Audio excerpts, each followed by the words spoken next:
Hello, everyone, and welcome to the newest episode of Circuit 42. Michael's drinking water. We hope it's water and not something else. That's right. We're classy. I'm Ian. I'm a host for something. And this is Michael. He is part leprechaun, part Hispanic, and all samurai. I think I do have some Irish background, actually. I think my Well, dad told me that. that's actually kind of cool. So, oddly enough, I'm not Irish, which is so weird because I'm white, so you just think it happens by default. Yeah, Um, yeah, I'm Scottish Italian, man. yeah. Speaking of immigrants and aliens, Hell what are we here yeah. to talk about? Well, we're here to talk about two things. We're here to talk about Superman, and we're here to talk about the best crossover movie of all time, Batman v Superman. Is it though? Yes, probably. So, I've got a quick little preview. I've actually got two little previews that we're going to play for those who missed the last episode somehow and are watching now. I'm very confused by all this. Okay. So we're going to bring up the first one, and then I've got a second one, which is I don't normally do, but this Okay. is this is important. It's not Mac and me. I don't know. It might Try be. it better fucking not be. So here's the first one. Second one will get kind of mid tier before we get into the shit of it. No comments about Zack Snyder. Why are you squinting? Michael, Because are you having a I stroke? really, really don't want to see some fucking Mac and me bullshit Well, right it's not now. Macamee. Why would I show you Macamee? Because What you kind do of it all the time. asshole do you think I am? I guess we'll see. Lois Lane and Jimmy Olsen have been kidnapped. Who will save the day? Oh shit. You are Superman. All the powers are yours. Flight, Did you Best have game of this? all time. super You had speed, this? super strength, freezing breath, and X-ray vision. Buy early and receive a DC Comics Collector's Edition Superman comic book. No one will buy Superman, this early. the New Adventures video game. Did you have that game, Ian? No, I didn't hate myself that much. Oh, really? That's what. Wait, have you ever played Superman the game, the Superman 64? Nah, I didn't have a 64. Oh my God, it's legitimately one of the worst games of all time. Oh shit. Like the training part of the first level is you Hmm. flying through rains in a game that doesn't control for shit. Yeah. And you constantly just crash into the lanes. And if you miss a single rain out of like the 100 rings that you have to go through, you just game over. Yeah, And they then the haven't next really level is more rains. sounds like they didn't really, master the mechanics of it. Cause I'm just thinking that was pretty much that had to be like around the same era as like the Activision Spider-Man, like the This came early out after Pilot Wings. Pilot Wings is almost like a practice for this. huh. It's kind of weird. I know. Uh I do have the Superman Returns game. I just haven't played it yet. Yeah, it's a game. I heard that it's good. It's decent. It does a lot of cool things that would make the story better. Like you actually get to introduce like Mongol and World World and all this stuff. You know, like a Superman comic where he fights people instead Mhm. of just lifting islands. Sometimes islands need to get lifted, baby. Just putting that out there, man. Lifting islands. So, with that, we are going to start off with the most Superman movie of all time, and that's Superman Returns. So Directed by professional creepo Bryan Singer, and starring other professional creepo Kevin Spacey, and co-starring other professional creepo Franklin Gala. Superman Returns is the most movie of all time. I don't know if it's the most movie of all time. It's not the most movie of all time. We've seen more movies of all time. No, I technically defend Batman Forever. So, Batman Forever isn't the worst. All well, it's right. not the worst because Batman already exists. It just had like the bad the bad luck to come after Batman Returns and Batman. Okay, So what Batman Returns has no story, dude. Batman Returns literally has like four stories that just kind of follow one another to it make you has think there's a Michelle plot. Pfeiffer as Catwoman. You know what? That's very true. I yeah. So, real quick, I have not seen Superman yet. I know you have. If you Okay. spoil it, I will kill you. I'll find a way. No, I'm not gonna So, spoil it. me and Jen, well, if there's a movie that we're really excited for, you know, they all the movie swag, like all the popcorn buckets and shit.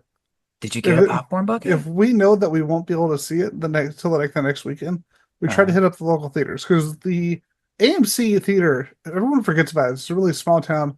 with Bernie that's mostly seniors. Okay. So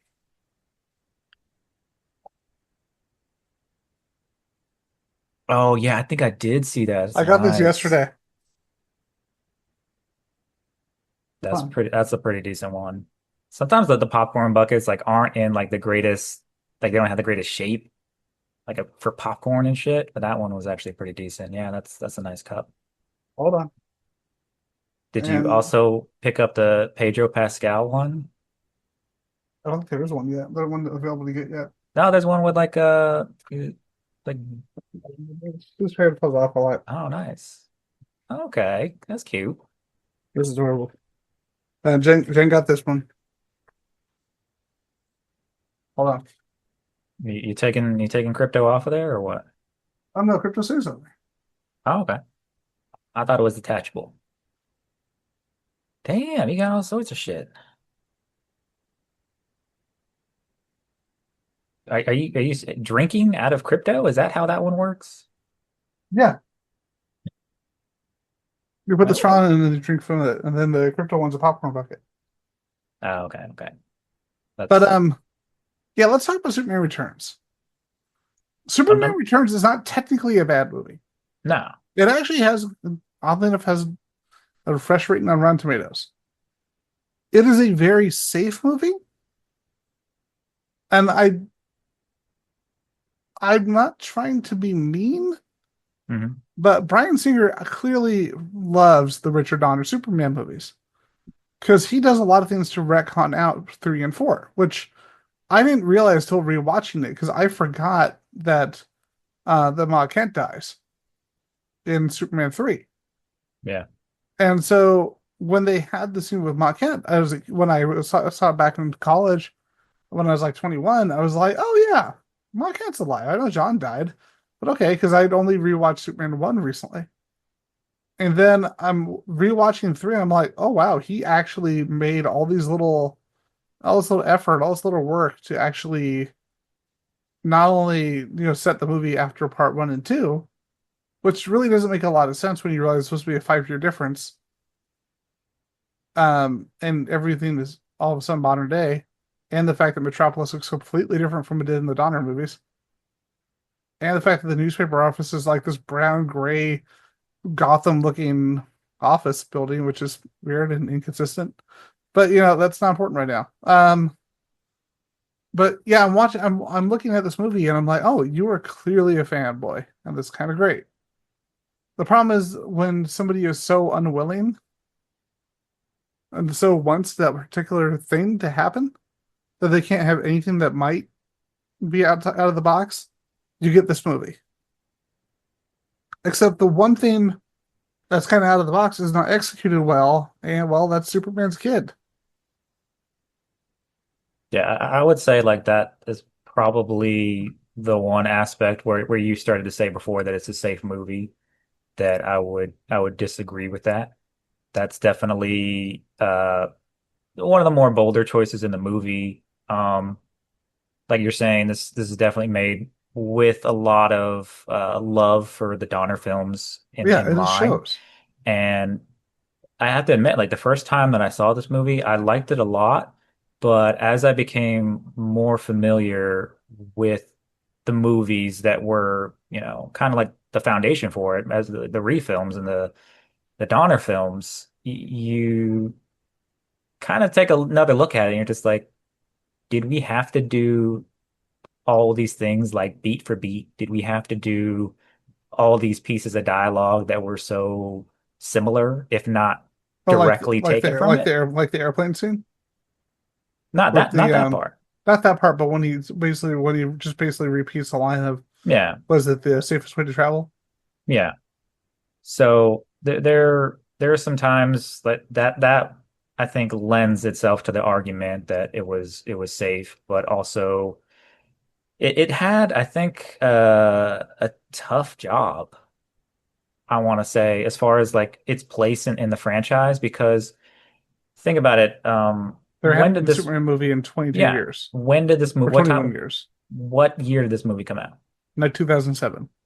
Okay. And it's So also part of the reason Bryan Singer didn't direct X-Men 3 and why we got the Brett Ratner run. because he decided to Exactly. leave them cut and run and bring the marchers with him. So And so it's this like was it's in this weird spot because in terms of like where superhero movies were developing at the time, you saw the Spider-Man franchise completely take off. It's a billion-dollar franchise. X-Men we was have to doing briefly really touch on well. we briefly have to touch on Superman Lives. Do we? Yes, we do. Because Superman Lives, as everyone knows at this point, is the most known unmade movie. It basically been between the years, I believe it was 1997 through 2007. There were so many attempts to make a Superman movie, the most infamous being the one directed by Tim Burton and written by Kevin Smith, that involved a giant spider Yeah. in the third act. They'll always involve a giant spider in the third act. And as the movies progressed, we had a attempt by director Mick G and J.J. Abrams, who were going to make a Superman movie. And this Superman movie, so because we had to start with Nicolas Cage, we're like, what the fuck? Why is Nicolas Cage in this movie? And we know why he's in the movie because Nicolas Cage was at kind of a peak time back in like the late '90s. Like he was, people joke about it now, but it's like, yeah, he was in The Rock, which is still one of the biggest action movies of all time, and he followed that up with Face Off. And I'm like, that's a 1-2 punch in terms of movies. And then he was working with Martin Scorsese and all these other people doing dramas and stuff. It's like, yeah, there was a point where Scorsese, kind of like now, funny enough, where Scorsese was putting out hit, or, no, not Scorsese, Cage was putting out hit after hit after hit after hit. And weirdly enough, it kind of makes sense. Like he didn't have the appearance, but we've seen, if you anyone who's seen Con Air knows the guy can bulk up if he has to, and I can see the studio logic. But at the same time, it is bizarre when someone tells you that Nicolas Cage was going to be Superman. The sad thing is that the dude was a gigantic Superman fanboy and still is. I mean, the fact that he auctioned off his first appearance of Superman #1 just because. And this, his son is named Kal-El. I Yeah. mean, do I have to even say anything else about that? And it actually kind of makes me sad, which is why I appreciate that not only did we get to see Superman in the Flash movie as Nicolas Cage for a brief moment, but unlike that movie where it was all basically done with AI, even though he gave the say so, the okay for it, he got to be Superman in the Teen Titans Go movie. Which apparently for him, he thought that was one of the greatest scenes of all time, simply because the fact that he finally got to be Superman. And for anyone who hasn't seen that movie, it's legitimately fucking hilarious. It's DC just taking jabs at themselves, especially in that era. And if anyone, oddly enough, anyone who loves DC movies and anyone who hates them will get the same amount of joy out of that movie for different reasons, and probably some of the same too. I mean, there's literally a joke about the Superman's mustache having a movie in that movie. That's all I'm gonna say. Well, I'll also throw in there, if you don't know the background to this movie, you should definitely look it up on YouTube. Just look Yes, it up, Kevin but Smith, no, there's a full uh, documentary, dude. Superman. I know, but it's just so much more entertaining to watch Kevin Smith like walk you through the whole story. Let's talk about the fact that Matt Bomer almost played Superman. And oddly enough, he definitely has a resemblance to Cavill, which is Yeah. going to be an ongoing thing, especially with Corn Sweat. We've literally just had this string of Superman actors who kind of all look like Henry Cavill. It's very strange. Or can we say they look like Matt Bomer? So this was actually very controversial, and it's a little aside that I have to do before we start because it also does tie into the ongoing production and why this was probably one of the most expensive movies ever made because of the cost of all the failed attempts to make the Superman movie before. So Matt Bomer was going to be the Superman for J.J. Abrams and McG. I honestly think he would have made a really good choice, especially around that time. And anyone who's seen Doom Patrol knows him, of course, from Doom Patrol. They know him from The Nice Guys. They know him from a lot of things. What's the TV show that he made?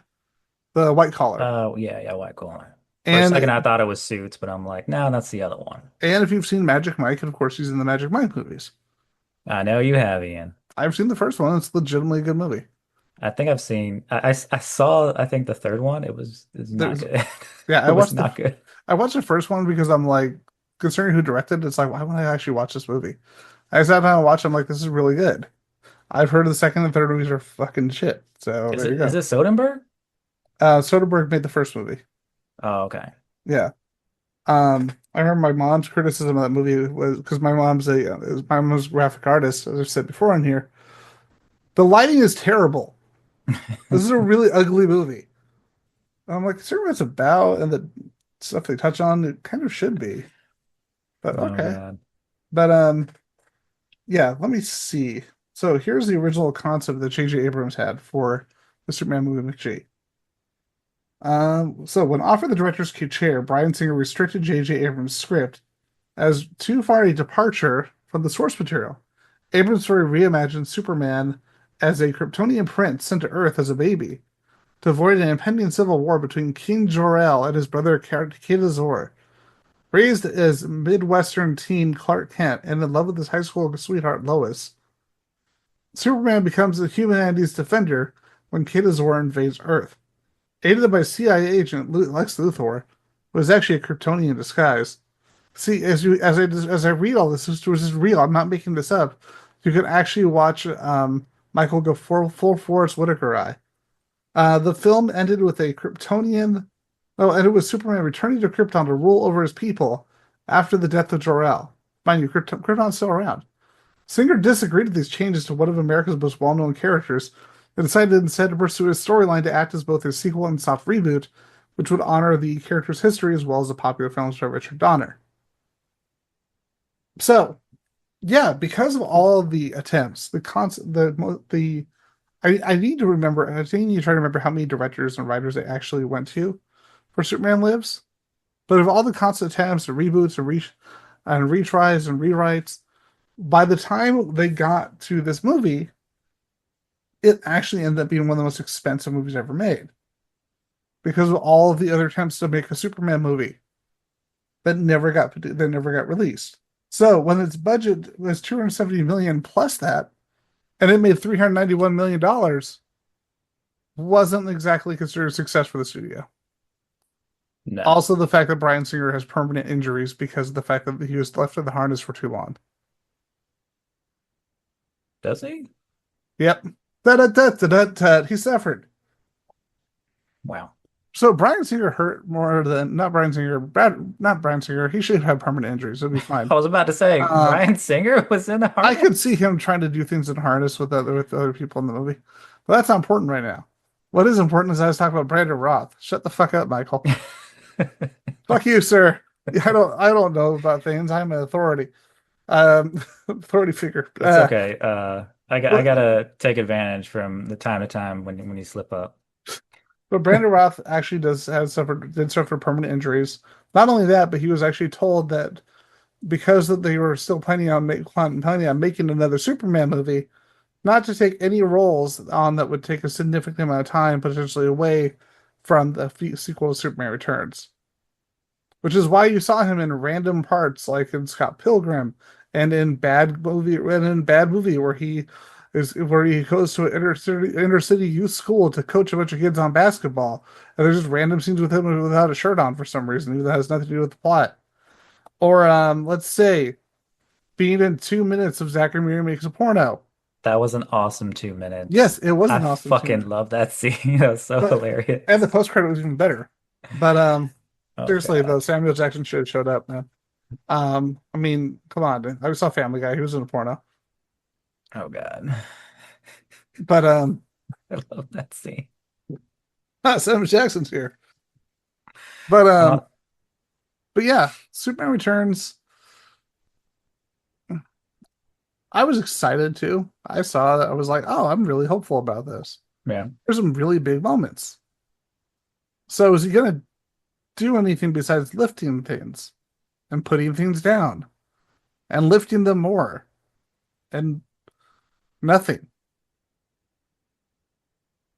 Is he Yeah. gonna not creep on his ex, who we've never established was actually in a relationship with him in all of the movies if you actually pay attention? It's really weird. Like Yeah. everyone talks about them being boyfriend and girlfriend or whatever, and I'm like, we don't see that in any of the Superman movies until Man of Steel. Yeah, and we talked about that a lot. in the previous episode, talking about how if we're basing this off of what, was written for Margot Kidder and for Christopher Reeve, that version of Lois was not the greatest This version of Lois to is worse Clark. because she's so boring. Yeah, like And she constantly lies to her husband, who just seems like a pretty decent dude. Seriously, does James Marsden just like to play characters who like to just get constantly cut?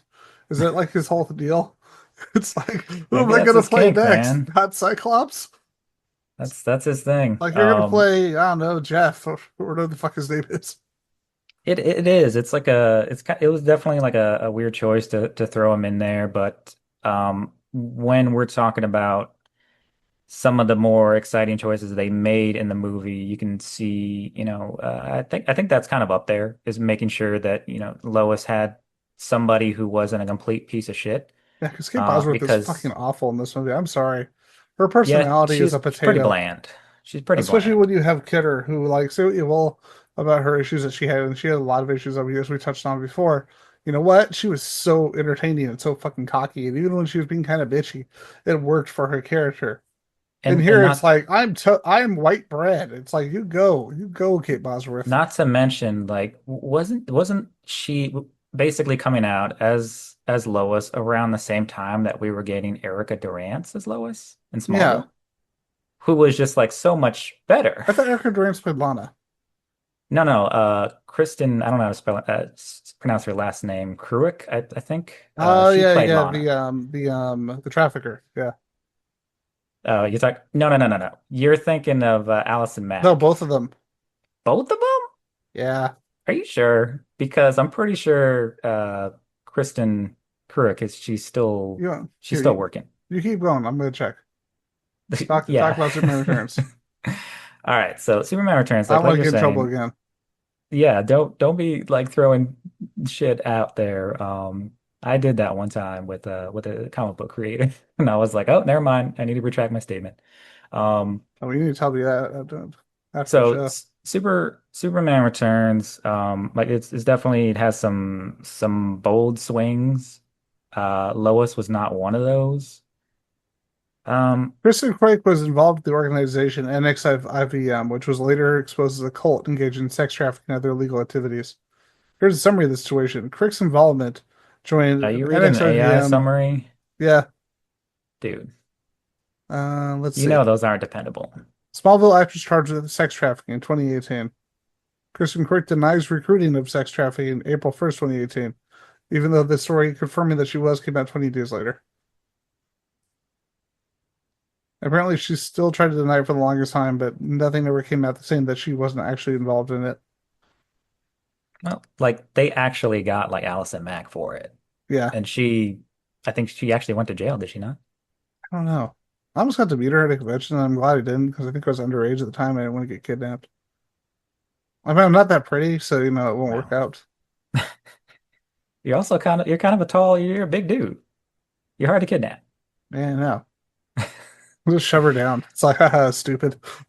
So, That's what you take for the beginning for being the lamest character. Kate Bosworth is probably, is she the worst Lois? Oh, easily. Probably. Also, she's terribly written. Yeah, Like, it's not the best. I think they were trying to find a way to kind of like balance, trying to bring a little bit of warmth to her while at the same time making her the same character that we had seen in the previous it was a films, weird which is, mix. yeah. There's a reason you don't hear about Kate Bosworth very much as an actress. Yeah, I think she's one of those actresses that they thought was gonna like pan out a little bit better, but she didn't.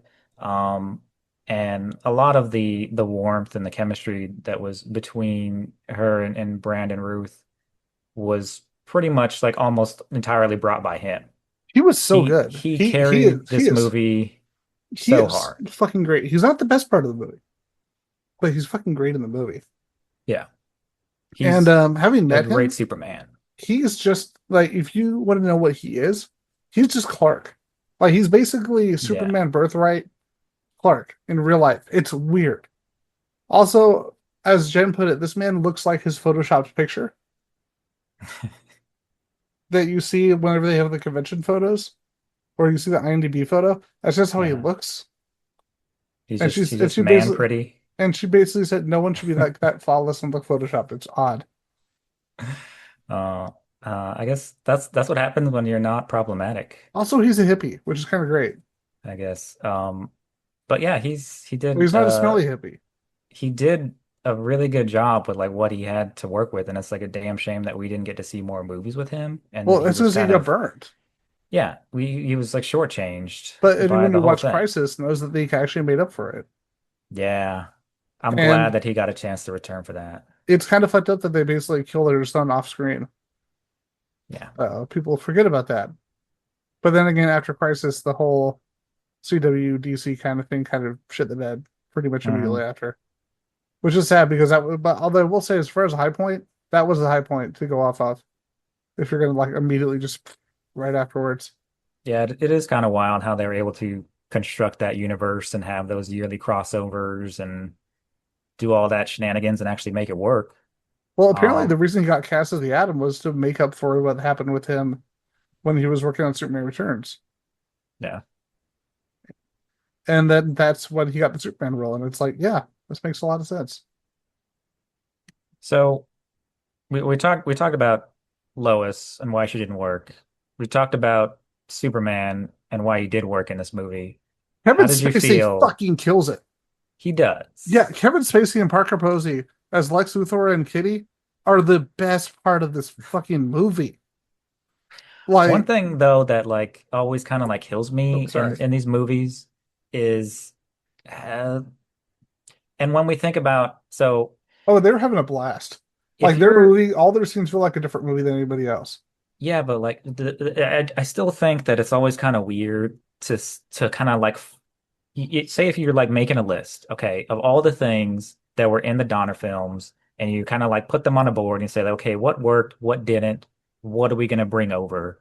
I think it's always weird that they feel the need to bring over Real estate like the scams little with Lex Luthor. girlfriend, like a girlfriend who like fucks with the plan somehow, But she's so good or in the role. some kind of like yeah, I know. I like Parker Posey. She was also great in Blade Trinity, but Oh, it's a terrible movie, but she is so much fun in that movie. she does. Oh, can we real quick? We've got to touch on this. Frank Langella, acclaimed freaking actor, also a creeper, unfortunately.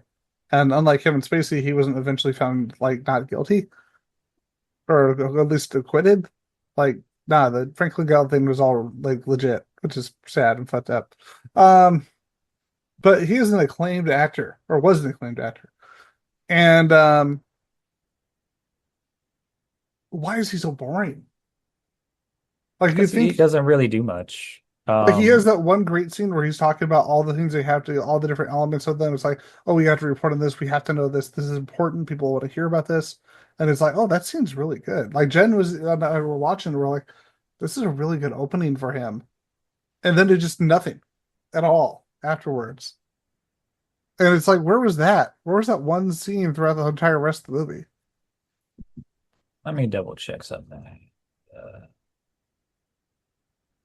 Oh, is that the Long, same gentleman? It is. So like, and that is the weird thing because like he's obviously like a talented actor. He was really good in the Trial of the Chicago Seven, but like you're saying, like he just does not get the most to work with, and that's if kind of like unfortunate. he played the best Dracula ever in a movie. I don't think I saw that one. You need to watch it. You know how one of the toughest things for a Dracula movie is like getting the mix of scary and the scary and the sexuality. Yeah, They nail it. They fucking nail it. And he is easily the best Dracula. I I don't love know. Christopher Gary Lee. I Oldman. love Gary Oldman. I love freaking Bela Lugosi. But no, like this movie is so underrated. Like is probably the best Dracula movie ever made. Hmm. But Oh, and it's got Donald Pleasance and Laurence Olivier.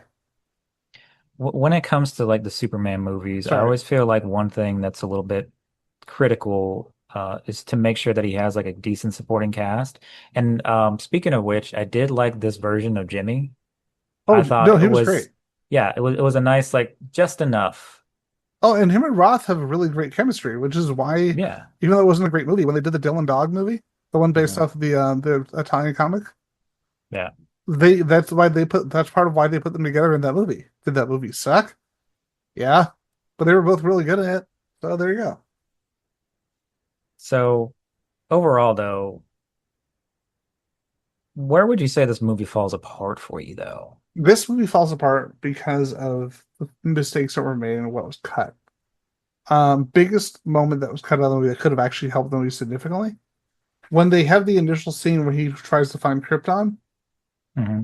he basically uses a ship, and you see the ship that he uses. The Yeah. reason the ship is all just completely fucked up when he crashes is because something happened while he was near Krypton after it got damaged by a meteor, and the ship is just wrecked. And because of that, you find out in this deleted scene, in the deleted intro of the movie, that there's a delay because the navigation system is damaged horribly, and that's why he arrives 5 years late. Mm. So the scene that they cut out of the movie and they didn't even put in the Blu-ray, the people found out about it later online and downloaded it on YouTube or uploaded on YouTube, actually explains the entire reason that he was gone for 5 years. And then they don't even bring it up. Yeah. So That's all you lovely. hear is this guy's kind of a scumbag. And he's like, why is everyone mad at me? And it's like, well, bro. Well, they didn't really seem the only one that really seemed mad was Lois. That's because the people in this movie really didn't have any personality at all. And like, I'm watching this whole movie and I'm like, Kevin Costner, not Kevin Costner, it's the next movie. Kevin Spacey and Parker Posey deserve their own damn movie with Brandon Roth. Everyone else just go hell. Oh, let's not forget about Cal Penn. Yeah. Oh, you mean his non-role? Yeah. Even though apparently he had a huge role throughout the movie that got cut, like a freaking gigantic role, and I'm like, and it's like that doesn't make any damn sense. Oh, and like we mentioned last time, we have to. I was it I forgot the name of the guy who was with Ava Marie Saint with Martha at the beginning of the movie. Ben Hubbard.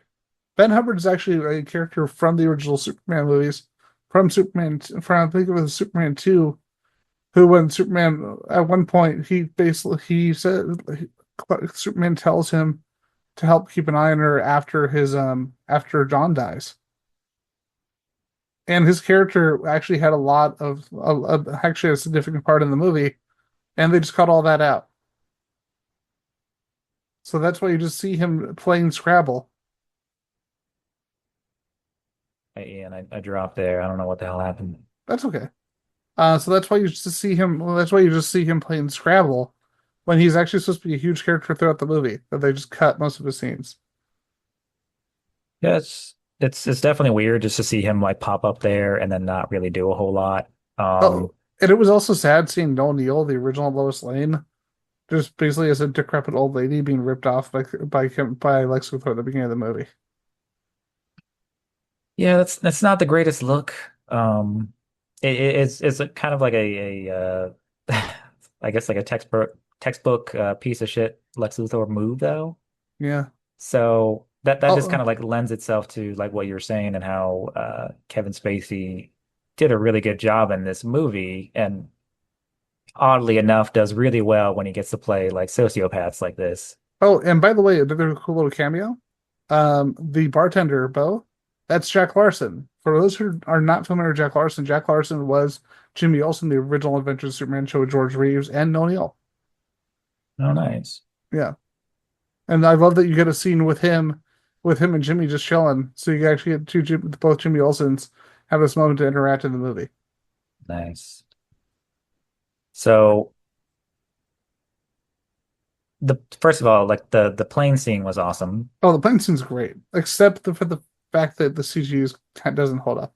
But you know what? It's a 20-year-old movie, and we've seen worse Yeah. CGI. But like we keep alluding to, some of the things that don't work about this movie is the fact that it's like so heavily tethered to the past. Not to mention, the we do just kind of just see Superman like lifting shit.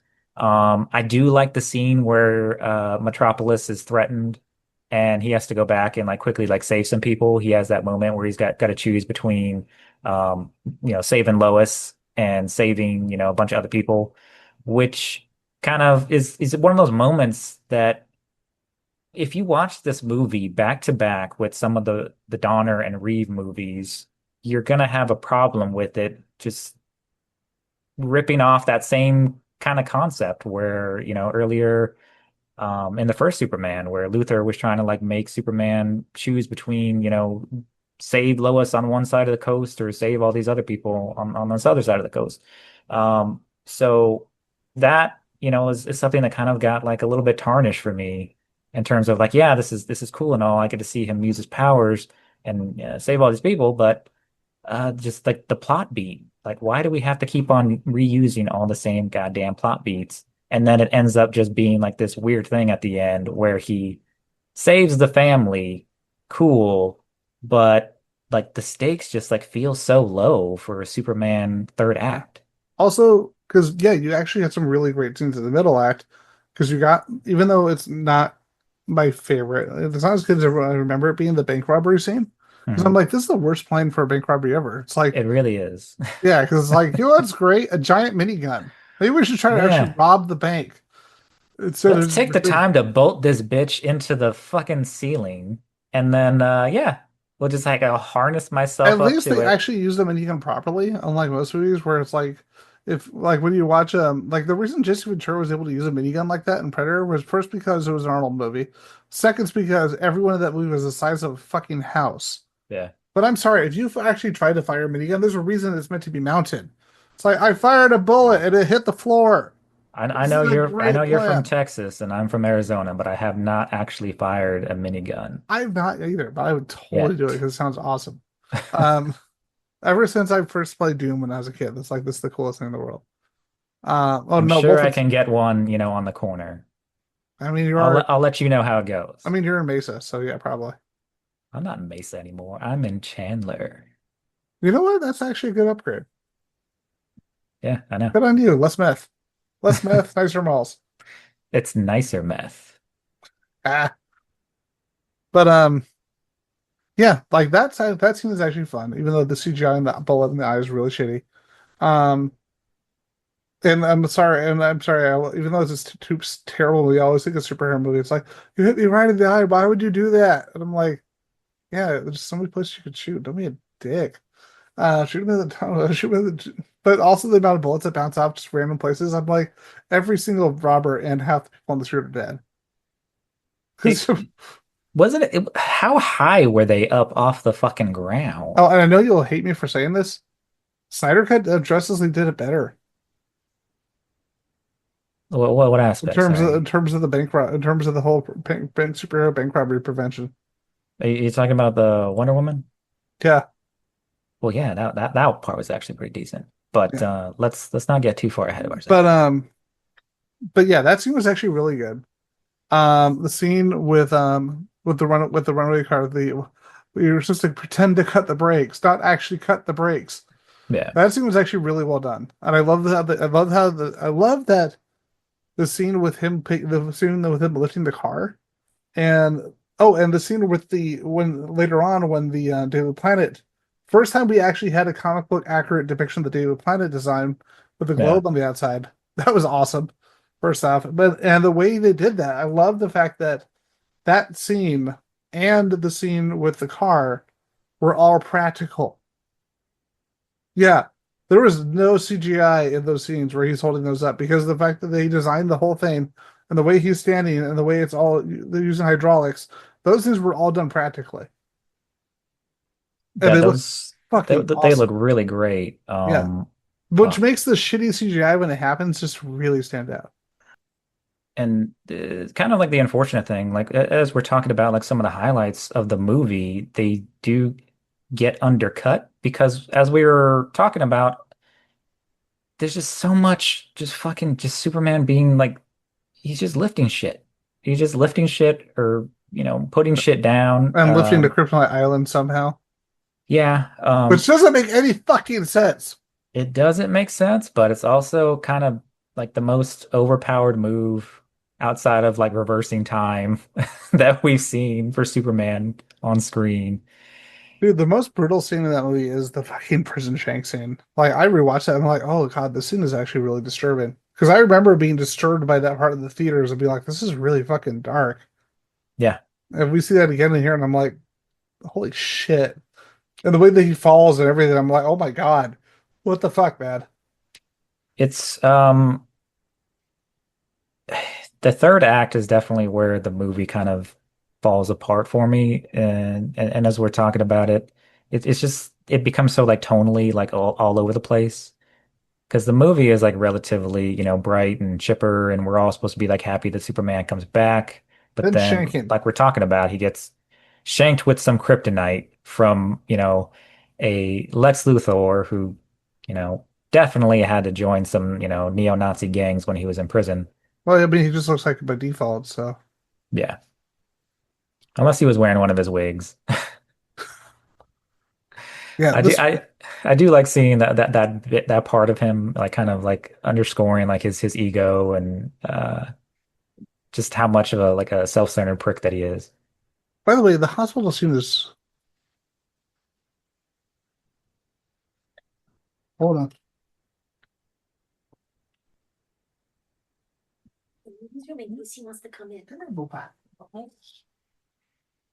Cosmo. Oh, okay, bye bye, Cosmo. Well, Cosmo got bored. But, yeah, it's, The hospital scene you were yeah, saying. it's so boring. I forgot about it. I actually forgot about that scene in the movie until I rewatched it for the podcast. Because Yeah, this is, it fucks with the pacing too. yeah, because it's like, hey, let's hang out at the hospital. It's like, how long does it actually take to just get the kryptonite out? Because most of it was already out. So I'm watching this and I'm like, what's the point of the scene? Yeah. This could have not been in the movie because you literally see them removing the bulk of the kryptonite. They didn't. I'm like, oh, and I told Jen about pink kryptonite because pink kryptonite's still hilarious. And that's how he ended up in Zack and Miri Make a Porno. Yep. Womp womp. So this movie, it's a 3 out of 5. Yeah. And mainly like at least two of those stars are because of Brandon Ruth. Yeah, Brandon Roth and Is it Roth or Ruth? I believe it's Roth. Let's see. So Internet. I thought he had a U in there. Hold on. How do you How to pronounce? pronounce Brandon Routh? We're gonna get through this together, people. Is it Routh or Ruth? Go Or away, Roth? ad. I don't care about Wix. Fuck you, Wix. Is it this little Google thing says Hold Ruth? on. Yeah. So thank God I was able to tell Michael it was pronounced Brandon Ralph. Otherwise, this just sound like an idiot the whole time. Yeah. Plot twist. I sound like an idiot the whole time. But Michael sounds smart. It really doesn't matter because he has glasses. And having glasses means that you're smart. I mean, it's definitely gotten me through a bunch of situations. I basically just sailed through eighth grade because I just had glasses. Oh, I feel like it was the opposite in middle school, junior high, having glasses. Nah, because I came from having honors classes, so literally all of my all of my Oh, regular you're all teachers nerds.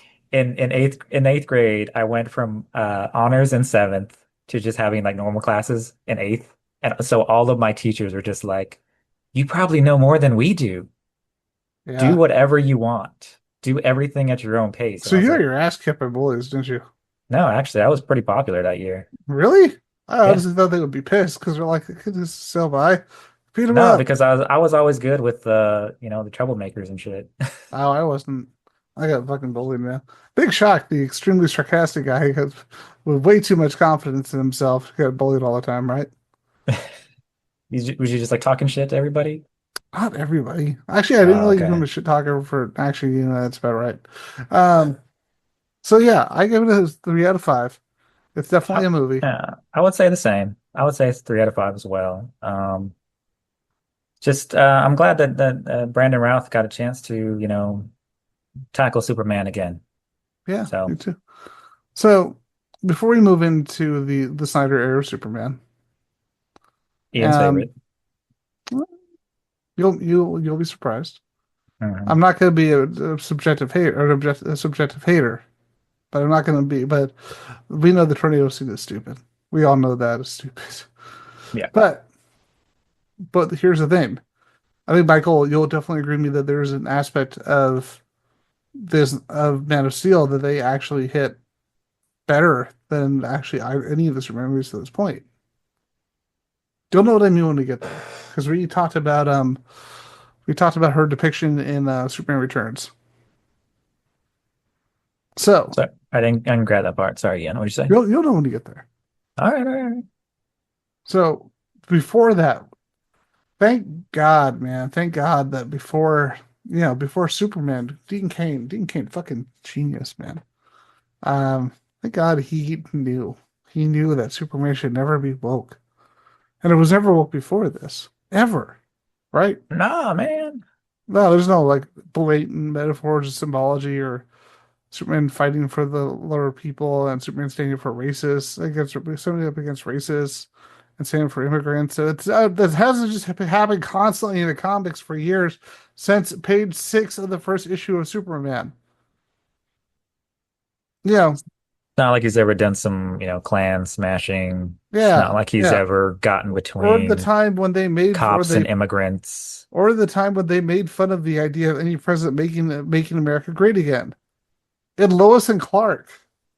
Are you familiar with this scene? Let's walk through it, Ian. Oh, I'm going to play it for you All right. because it's actually part of a two-part episode. This is less than a minute. It's actually Lois and Clark, by the way. Going back and watching, I'm like, yeah, this show is really good. Mostly for Terry Hatcher and for the actor who played Lex Luthor, but still a really good show. And unlike other shows, he actually became Superman, and it wasn't a wonky CGI effect in the last episode. And then when he came back, that wonky CGI effect came back for the reunion, and he's just sitting there in his like hoodie, hanging out in the countryside. But you gotta admit, Tom Welling killed it. Sure. Him and Michael Rosenbaum. Though the Doe administration doesn't officially take power for a few months, I wanted to let the people know that we're going to make the transition as Season painless 4. as possible. I'm already working with President Garner on that. Oh, God, I'm starting My already. greatest hope is that the former supporters of President Garner will join with me in making this country great again. Again? Like back in the days of slavery. In particular, Superman. Superman, if you're listening, I want you to know that I hope we can find a place for you in the Doe administration. Once all citizens are working through the proper channels, especially well-meaning but lawless vigilantes such as yourself, well, the world will be a safer and more ordered place.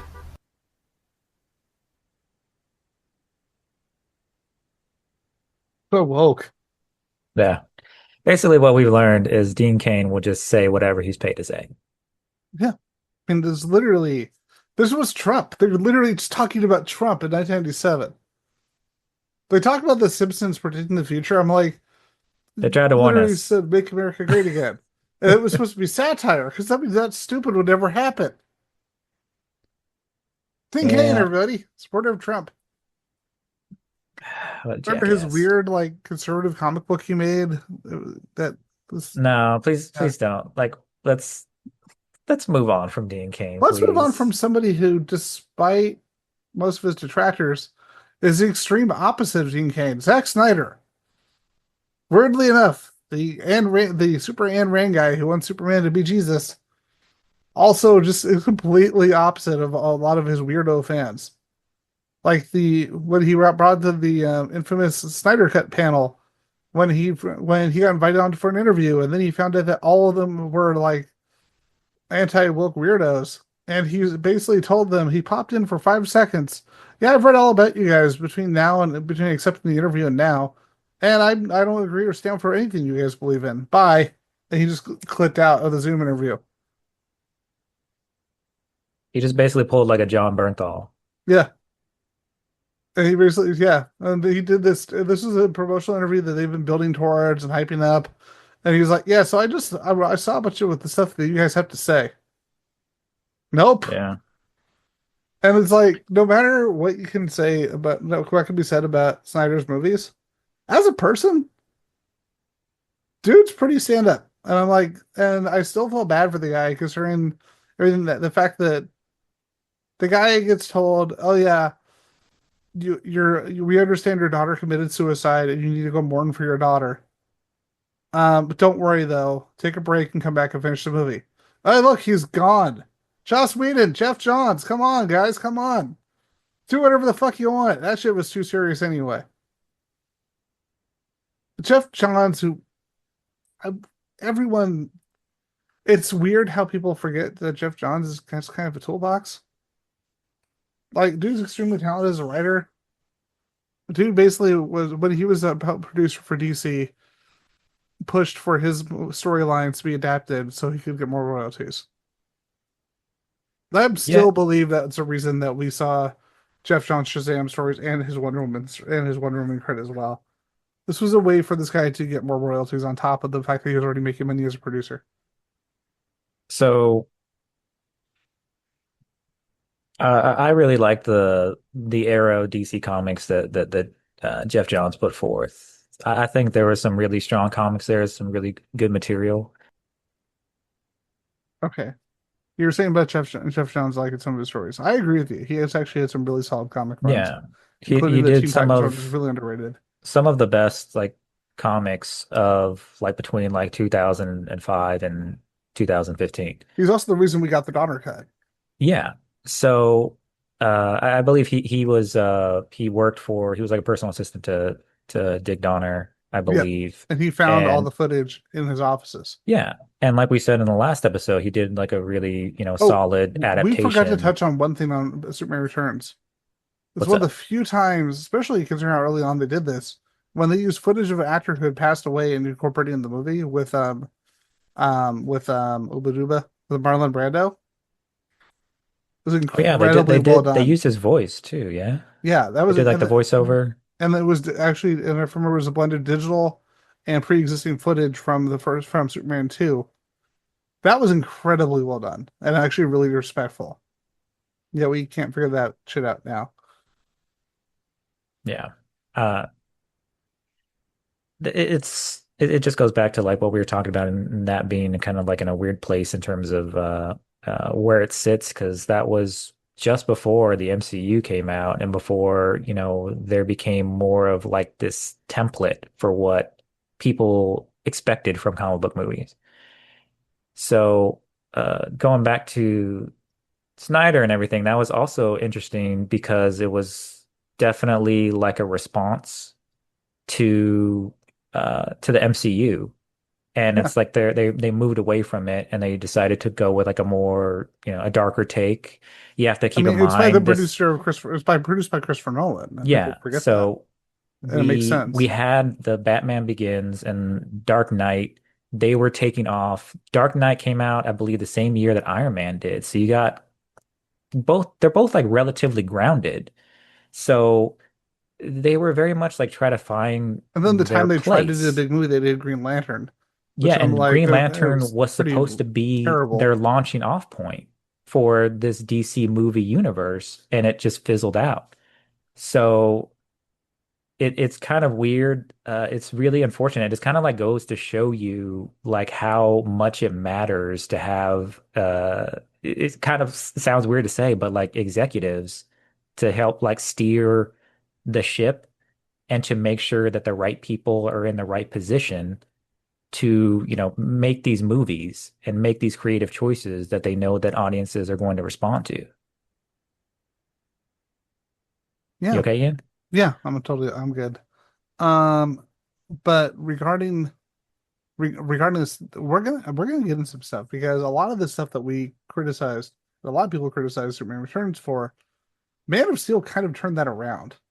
You But at the actually, same time, it was kind of odd because like when we're going back and we're talking about Superman Lives and you watch Kevin Smith talk about like the oh, the weird, polar bears. yeah, the polar bear, the fucking giant metal spider, Superman's guards. It's kind of weird because you don't really see any of that in Superman Returns, but you see all of it in Man of Steel. So That's because I Bryan Singer basically took over Yeah, and I Superman think Returns. it really kind of like goes to show you, I think, Man of Steel, as much as people, even obviously me, talk about how much it can, take license with some of like the characters and and the things that it does, it still kind of shows you when you see those little bits, like you get a sense The of like how opening is much executive like meddling there must have been to like force like those little bits inside of there. Sorry, are you saying like the opening? yeah, the opening minus the weird penis ships. Uh, which I'm like, why are these here? They're That's sending them to the dildo actually zone, man. well, yeah, they have to go to the dildo zone. It makes sense, really, when you think about it. But Yeah. that whole sequence is legit is objectively really well done. Yeah, and then it Um, was it was pretty much like they were adapting like different elements from the comics, like the less more less of Jor-El just being like a scientist. He actually threw some hands. my Uh I I have a really interesting take on Zod. Actually, not my take. I have to credit my dad for this because when he first saw the movie, he didn't see it until after he and I saw it around like the same week because this is mhm. when I moved to Texas and they were in Arizona. We talked about it, and my dad is a retired colonel, and he said that my dad said I feel sympathy for Zod, and I asked him why, and he said because the fact that Zod is a person who clearly was genetically and socially designed around war. This is a Yeah. person who was made for war and conflict and nothing else. And my dad basically said that you take a person like that and you put them in a world that's not that, but you've brainwashed them this entire time to turn them into a weapon. Well, how else are they going to react to a world that's not that? And I'm Yeah. like, that's a really interesting take on the character and the way they wrote it.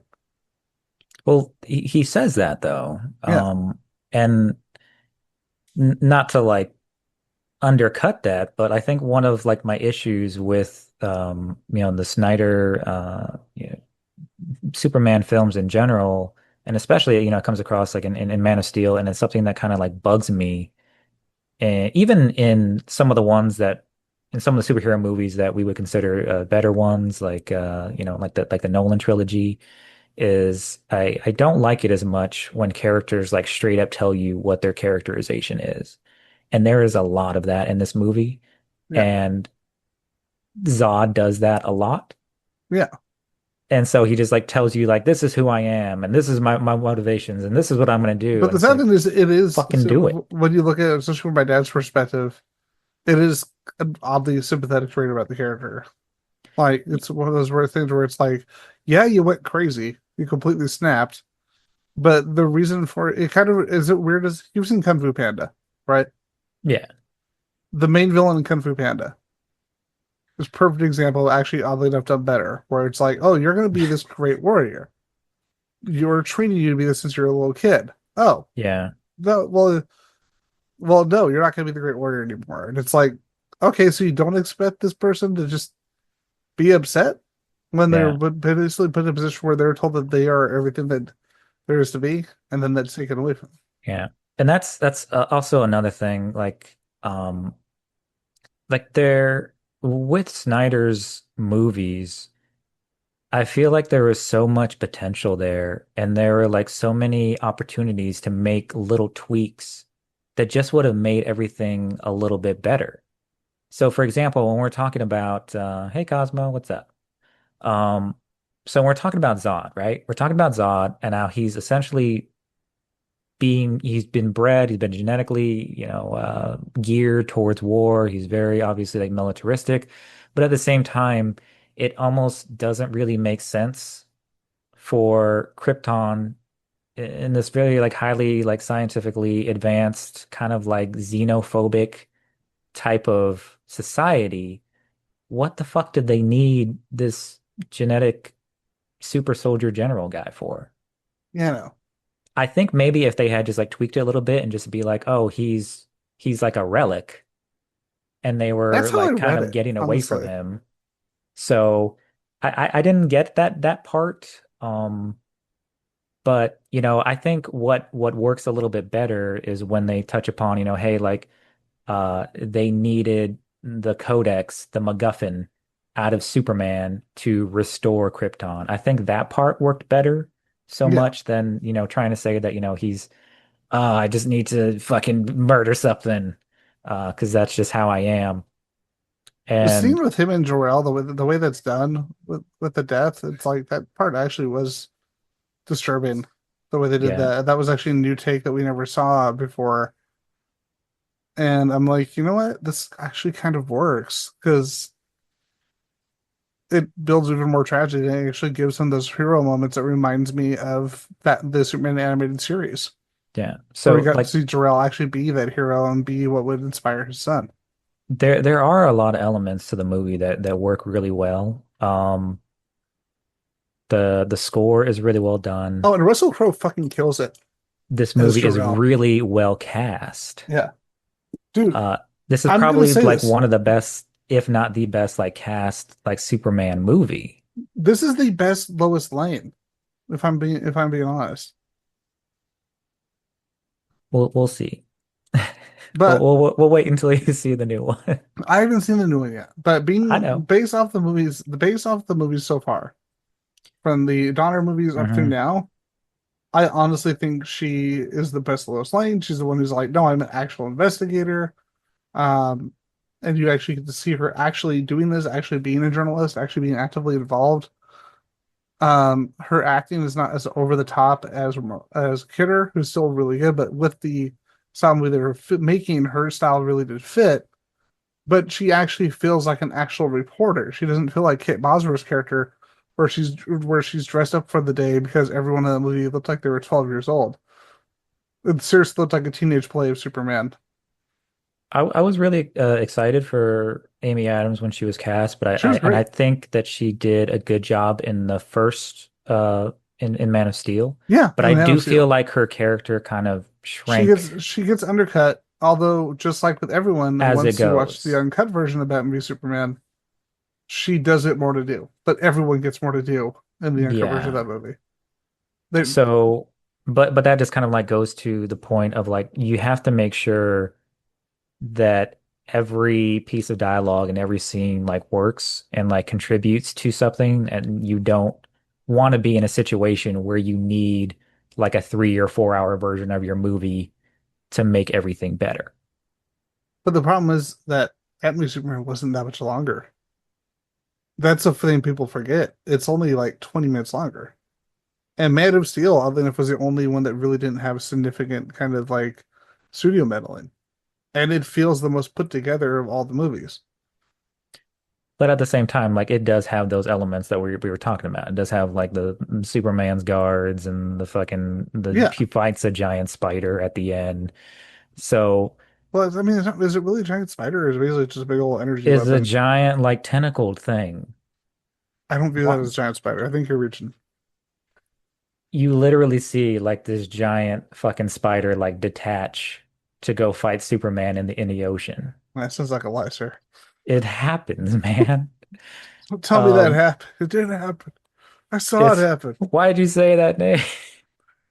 Um, no, but We like haven't got there there are yet. things, there are weird things that happen like in the movie that kind of like don't make sense. And I've talked about it before. Like we talked about it so much, like this is not like my favorite because I think the good movies they get better every time you watch them and the more that you think about them. But for this movie, unfortunately, and trust me, I've seen it a ton of times. I've talked about this movie so much.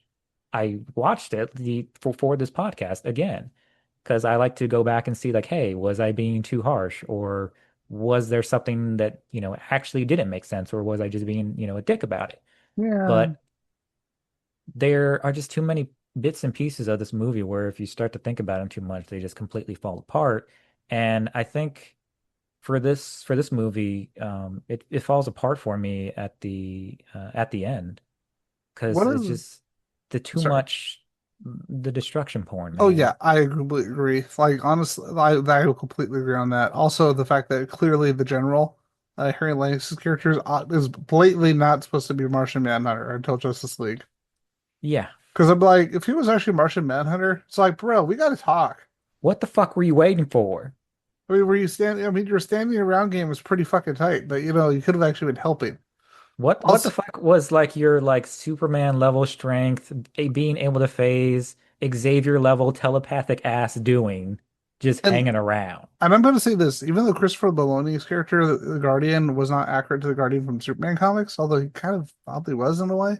People forget that he's actually supposed to be this adaptation of Guardian from the comics for the Hmm. 90s and 80s. Yeah. He's really good at this fucking movie. Like, it's a very small part, but Well, yeah, it's fucking Stabler, man. and the scene between him and Farrah I think is how you say it, Farrah I Ansha Tro, think the it's pretty female close. Yeah. Kryptonian. Yeah. That scene is so well done. Not Ursa, we're gonna call her. Yeah, not Ursa. But I'm watching the scene and I'm like, I know he'd probably die. But is it weird that in the back of my mind, I feel like he would probably hold up a fight for at least a few minutes? Yeah, she stole every scene that she was in, Oh by the no, way. she's fucking awesome. She steals the damn movie. But yeah, the I do there are a lot of good things about the movie and a And lot then of there's things that work. and then there's fucking Kevin Costner. It's Um, the worst fucking Jonathan Kent ever. Jonathan, fuck them kids, Kent, You know as what he you will should do? forever be known. You know what you should do, Clark? Just kill him. Just let Just everyone like die. let them die. And So apparently like he took that lesson really to heart in the second half of the movie where he just let a bunch of people die in explosions. this is And, one of the things where I say like it just falls apart the more that you think about it because oh no, that was people were noticing that shit right when it happened. when you have a Jonathan Kent who's influencing his son saying like, "Hey, maybe you should just let these people die so that way you don't get taken away." It almost makes you feel, and you're as you're watching these scenes, one thing that always kind of like fucks me up, and this especially bugs me about the Nolan trilogy is like they overplay the father-son relationship as if the mother wasn't there Oh, when Ma and Kent was there like the whole fucking time, and it was yeah, like, was she yeah. not allowed to speak in this And it's like relationship? you've got such a great actress with Diane Lane, who's a freaking Yes. iconic actress. She gets like one good scene and when he's younger and telling him like, oh, how to like focus his senses and all that. But Yeah, because like, that scene at the school is beautifully done. 'Cause that scene is sad because it's yeah, like, yeah, what would you do? Like if this all of a would sudden you had that but could control it, that would be the scariest shit ever. yeah, it was like I've said, like I'm not gonna like bash every single aspect of the movie because like it was the cinematography was wonderful. Yeah, the movie Um, minus that weird thing that Snyder likes to do where he does like the camera, then the weird cut to the camera, and then do it again. But yeah, you know what? Here's the thing. A lot of directors like that have weird quirks. Like J.J. Abrams, say what you will about the storytelling, because it went to a shit after a certain point. And that certain point is actually written by the same guy who wrote Batman v Superman, Christopher Terrio. We'll talk about that later because he literally wrote the same thing they've seen in two different movies. Um, but he kind of does that same thing where he does that weird camera move or does that shaky cut and zoom, cut and move, and it looks very odd. But I've noticed a lot of directors do that, and I don't know why. It doesn't look good. It just looks choppy. yeah. I think Snyder does it a little better because of the certain things he does. But there are two directors who have a lot of cool visual ideas, but there are certain quirks that just don't work with me. Yeah. But Like yeah, as much as we give, or you know, I'll say I give Snyder like some shit. A lot of the movies, like the shortcomings, go down to the writing. yeah, and he didn't write the movie. People forget that. Yeah, Oh, and Lawrence Fishburne fucking killed us, Perry White. Talk about a dramatic upswing from Frank Langella to Lawrence Fishburne in this and Batman v Superman. Like he's just awesome, and it reminds me of his. Did you ever watch Hannibal, the TV show? yeah. It I remind finally like finished it. I for the longest time had only seen up to like Fucking amazing season like TV one show. and a half. Oh, But and I'll yeah, tell you this: if you he's watch it on great in that. streaming, you should try to track it down physically because that entire series is actually censored, even on streaming. Yeah, I can imagine. It's pretty Yeah, fucking graphic. but here's the thing: you're still watching the censored version when you're watching on Amazon or whatever. I believe it. But it reminded me of all the things I liked about Jack Crawford, where you have this character who can be this really good leader, and he regrets but he also at the same time has those moments like when he's in the bathroom in the first episode, and you have that moment where you realize and forget how intimidating Lawrence Fishburne can be. And I'm like, Yeah. he works Fucking so well Morpheus, for Barry man. White. Yeah. Because But I guess that was like one of the going back to Superman Returns, that probably would have been it like would the have been so contrast much of better. it is that he didn't always seem like he was in charge. Yeah. He was Whereas just with part Fishburne's take, you know he's always in charge. yeah, He's Fishburne the boss. fucking kills it in this movie. Like you said, even if you might really minus and Kevin Costner, his Jonathan Kent, is shown to be even worse because of the fact that Russell Crowe is as Jor-El is so fucking good. Like even when you see like the computer version of it on the ship, Yeah. and it's really it's a throwback to the Donner movies.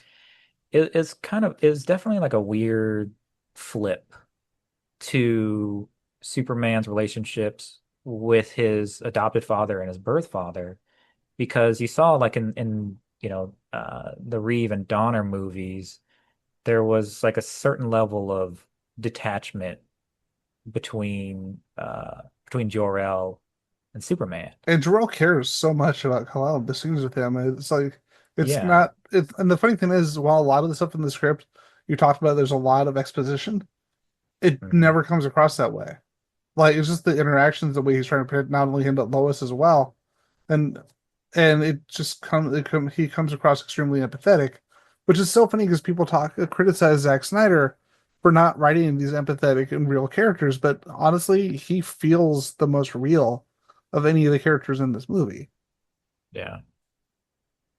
But it's kind of weird to see like Jor-El like hang around so long. I thought that felt a little off. Yeah, There are certain parts as the the Snyderverse like goes on where you start to feel like the cracks yeah, are widening. because you don't really see as much of Man of Steel. Like it's there, but you have the whole tornado scene, which is still the dumbest thing ever. It's like, son, I'm gonna go fuck up that tornado. Don't help me. It's like, Yeah. what, you die because you're a human and that's a tornado? No, It's shut up. And then he just dramatically kills himself. Best and fucking they death try to ever. do like little things to try to like make it make sense. Like they show Jonathan Kent like his foot gets injured so he can't run. But initially like the tornado was coming. And they're like, you go save the dog. I'll save this I bet a person. tornado It's comes like out of any of those. he can save both. Like he's Superman. And like he wouldn't even need to run that fast to do it. Hold on, I'm gonna pause for a second. So so real quick, Jen made a really good point that the Hmm. lesson of that is actually really good because he's trying to teach him you're not going to be able to save everybody that you love, and it's part of being human. But the problem is that he basically forces it on them by by telling him don't save me going in the tornado. It's like you can actually teach him that through life experience without having to like just jump into a tornado for fun. Well, and that's the thing. Part of the reason why that worked in the Re films is because Pa Kent died I don't from a get the heart attack. obsession with killing Pa Kent. They No, even no, try he to, doesn't. I mean, it's not on the same level as those fucking pearls. Let me tell you that. no, Um, but I don't. But Pa Kent and Martha Kent, they don't die in the comics at all. so he did die. He did die at one point. Oh And yeah, I think during the that was Death of actually Superman when he had the heart attack during the Death of yeah. Superman story. There's a Then they brought him couple. back because of science. Yeah, but what I'm trying to say is, um, I think that comes across a little bit better when he just dies of like a heart attack, because that is something It's just that's something like that happens. He so can't like help it. random and human, and not something that he could predict, not something that he can necessarily fight and affect. But and I think they were trying to go for the same thing. However, whenever they try to make these points, there's always this element where it's like it feels like some exec like came in and like snorted a line and was just like, yeah, but does that look cool enough? I Can we know. do it in a cooler looking way? I'm And the that's why we got the fucking yeah. tornado. The thing is, like, and the sad thing is, we realize later on with the Rebel Moon movies that Snyder kind of does this himself. Like, That he he can't write actually, for shit. well, it's not even that. It's that, like, it's like, dude, you made a deal with Netflix to make a theatrical cut and a director's cut for your movie. Why would you do that? Why don't you just make the director's cut when the thing you've had constant Yeah. issues with was studios changing your shit? So just make your director's cut. Don't make the deal, dude. They did the same thing. Was it the Army, the zombie movie, the Army of the Dead? They Yeah. just let him. He actually said this is the only time I actually got to make a movie that there was that I actually was able to take everything I had, put on screen, and not have any changes from Yeah. anybody. Yet he goes to the whole same studio and offers to give them a cut version and then a director's cut. I'm like, what's the point of doing that? That's dumb. Yeah. So speaking of I never watched that movie because it just looked like shit. what, Army of the Dead? No, no, Rebel Moon. I actually liked Army of Dead. Army of Dead's underrated. Yeah, Army of the Dead is fine. I watched the first Rebel Moon, did not watch the second one. I was gonna wait till I watch the director's cut, then I realized it was like 6 hours long. And I'm like, I don't have Are time you for that shit. fucking kidding me? Let's see how. You gotta be, you joking, right? Let's see That has to be how a fucking joke. Rebel Moon director's cut. Let's see. Please Maybe I'm no. wrong. Please God. Oh, wait, that's a video called Rebel Moon director's cut. It's not very good. Hold on. Rebel Moon director's cut running time. Oh God. Part one Wait, part one? is 205 minutes. Okay. Okay, so that's about 3 hours and 25 minutes. Yeah. That's And still ridiculous for what it was. so R-rated director's cut clocks in at 6 hours and 17 minutes for part Jesus one and two Christ. combined. I'm like, dude, you're not an Italian, like a classic Italian filmmaker. What the fuck are you doing? Yeah, so speaking of Which is ironic because the Snyder Code of Justice League is probably one of the better things he did, and that movie is 4 hours long.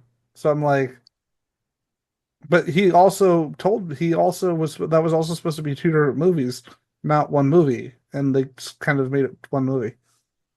yeah, so let's start to transition to Batman v Oh, we Superman. didn't touch on the wait, hold on. We didn't touch on the rampant chaos where they just let everyone die in gas explosions, get fucking people tearing through buildings where people are clearly in, No, watching some burning beams fall over, watching I shit just explode, watching Superman dodge a gas truck while it goes into a building and it explodes, and the fact that he just snaps fucking Zod's neck, not when it should have happened, when he was about to kill the people in Smallville, but when he has already killed 8,000 people.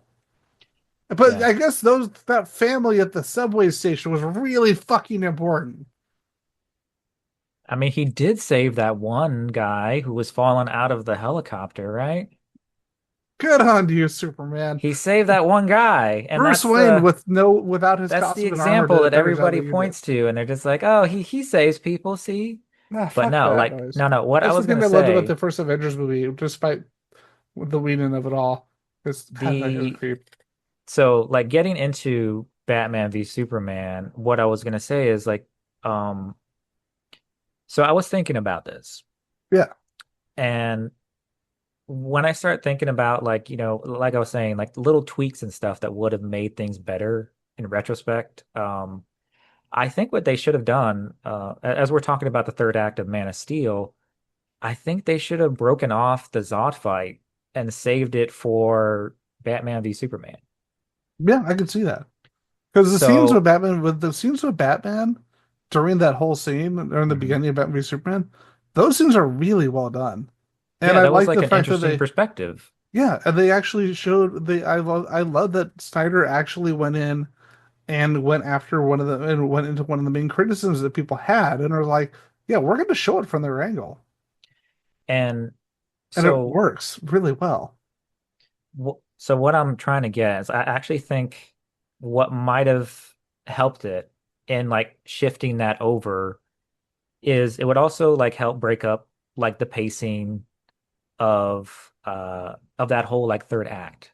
Because you Yeah. get the whole sequence where the army is trying to send the Kryptonians back, and they're all fighting, and Superman has been in the Indian Ocean for most of this time, and then he finally comes back and helps them out and saves Lois.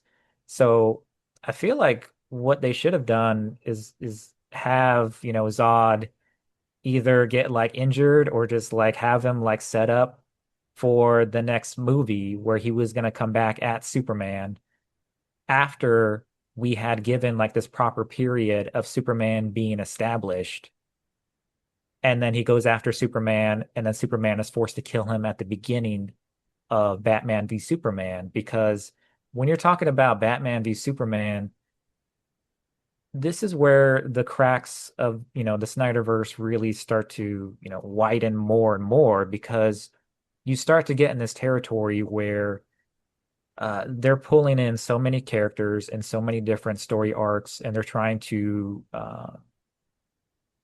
bring in all these different threads from the comics and all these different sources. They're trying to make them work. They're trying to simultaneously be like Trinity, and they're trying to be the Dark Knight Returns, and they're trying to be all these things, right? They're trying to make it work and they're trying to balance it. And they end up having these moments that just at the end of the day don't fucking make sense. Now here's the thing, we do have to be fair on this. Do we? The Because the uncut version of this, if you compare the ultimate cut to the theatrical cut, a lot of the things that people came in asking questions about, it's like, this doesn't make sense. Why does this happen? Why are people being branded by the Batman mark? What's happening here? Literally every question that people were asked when the ultimate cut came out was answered with that cut of the movie. So, And it wasn't even, I know you made the joke about 3 hours, but it wasn't even that. They literally just cut about 20 minutes well, that didn't it go from actually, like 2.5 hours to like 3 hours or something? I don't remember, but here's the thing. How many Marvel movies have you seen that are 3 hours? Endgame, Infinity War. I know, but being 3 hours doesn't make a movie bad. No, no, no. I'm not saying that it was bad, but the fact that it was bad made it bad. Have you ever So, actually watched the uncovers? yeah, I didn't, that wasn't the most recent version that I watched, but I've seen it before. I think I've seen it at least a couple of different times. Um, and when you're talking about Batman and Superman, just the fact that the movie is called Batman v Superman lets you know that this is not really gonna go well Yeah, because it's because weird that this was the second movie. yeah, like we're already like getting into, and we start to get in this territory where obviously they're trying very quickly to catch up with the MCU. Yeah, But in it doing is rushed. so, they get to these points and these bits of dialogue that feel like so unearned with You what's didn't been like the scene where they established. opened up Lex Luthor's laptop and you just introduced like half the team in a rush sequence where they just click on video QuickTime videos? You don't like No, that I part? didn't like that. You don't like the fact that they just click on videos and it's like, here they are. It was almost as awkward as like having, a Jolly Rancher shoved in my mouth. Oh yeah, that's the worst fucking scene in the movie. Like Jesse Eisenberg is he the worst Lex Luthor? Yeah, yeah. Jesse Eisenberg is.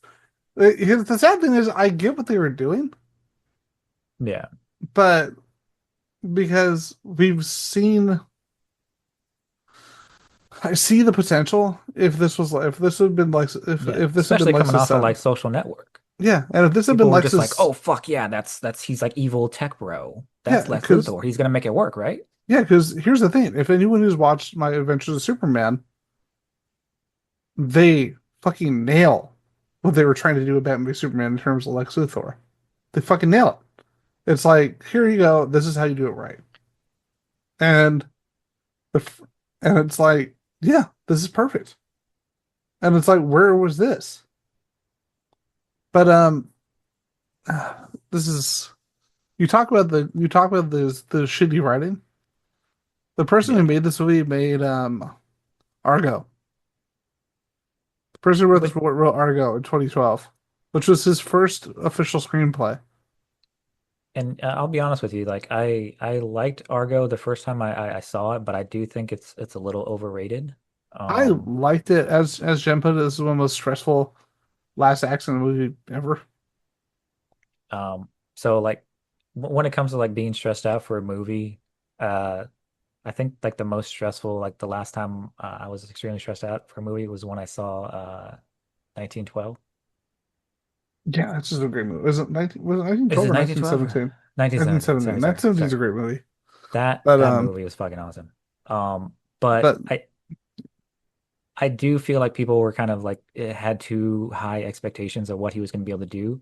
And when we talk about the writing, you have to keep in mind, I think like Goyer was involved with both, was he not? yeah, but Goyer's a hack. That's what I'm saying. Yeah, Is like Goyer's you one have of that element of like okay, like we get that we had involvement with Blade, you were you which is ruined kind of Blade with like Blade Trinity. Although, admittedly, the with everything we learned about that movie, that really was David Goyer's fault. yeah.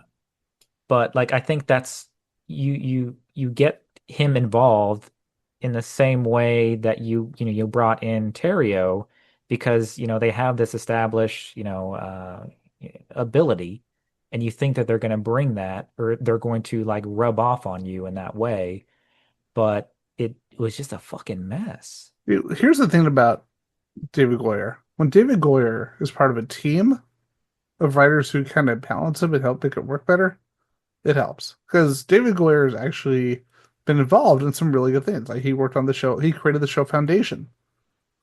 He was a developer on that Netflix show with the pale goth kid. We don't need to say the name of that Netflix show. Everyone knows what it is. It's gonna get one more season and then just kind of end for no reason. Yeah. You know, rhymes with Dan Man. And yeah, he worked on the Guillermo del Toro's Cabinet of Curiosities.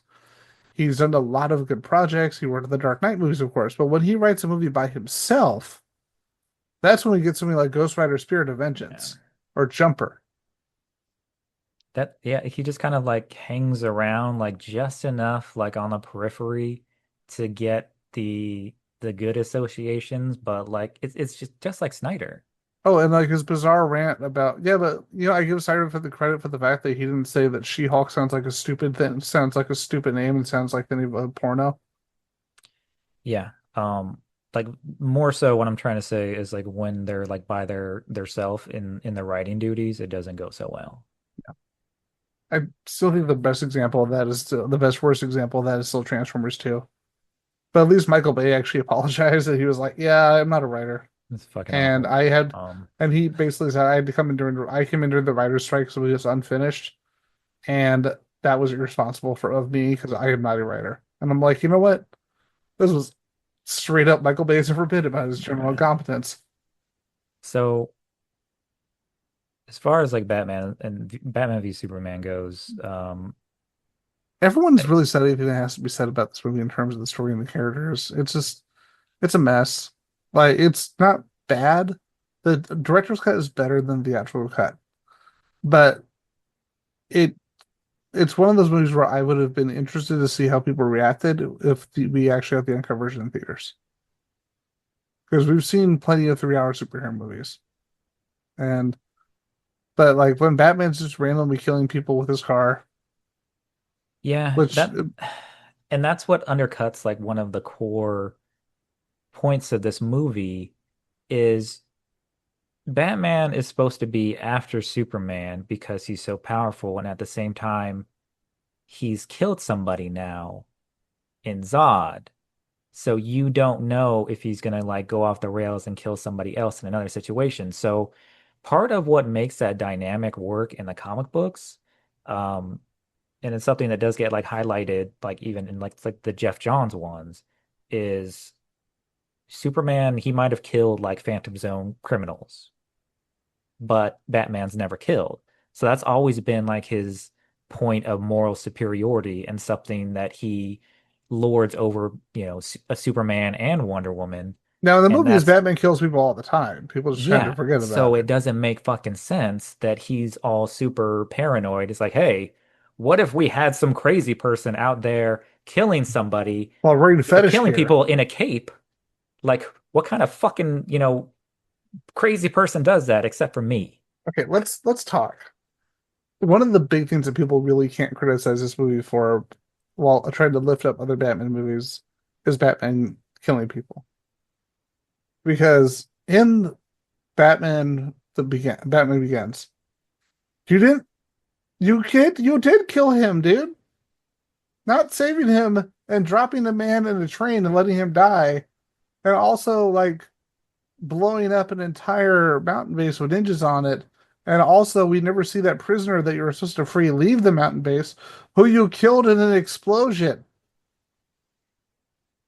But then when he was Batman at the end of the movie, as the Jen says he wasn't Batman yet, but he then kills some guy in the train by not saving him, by dropping him in a fucking train from like miles up in the sky.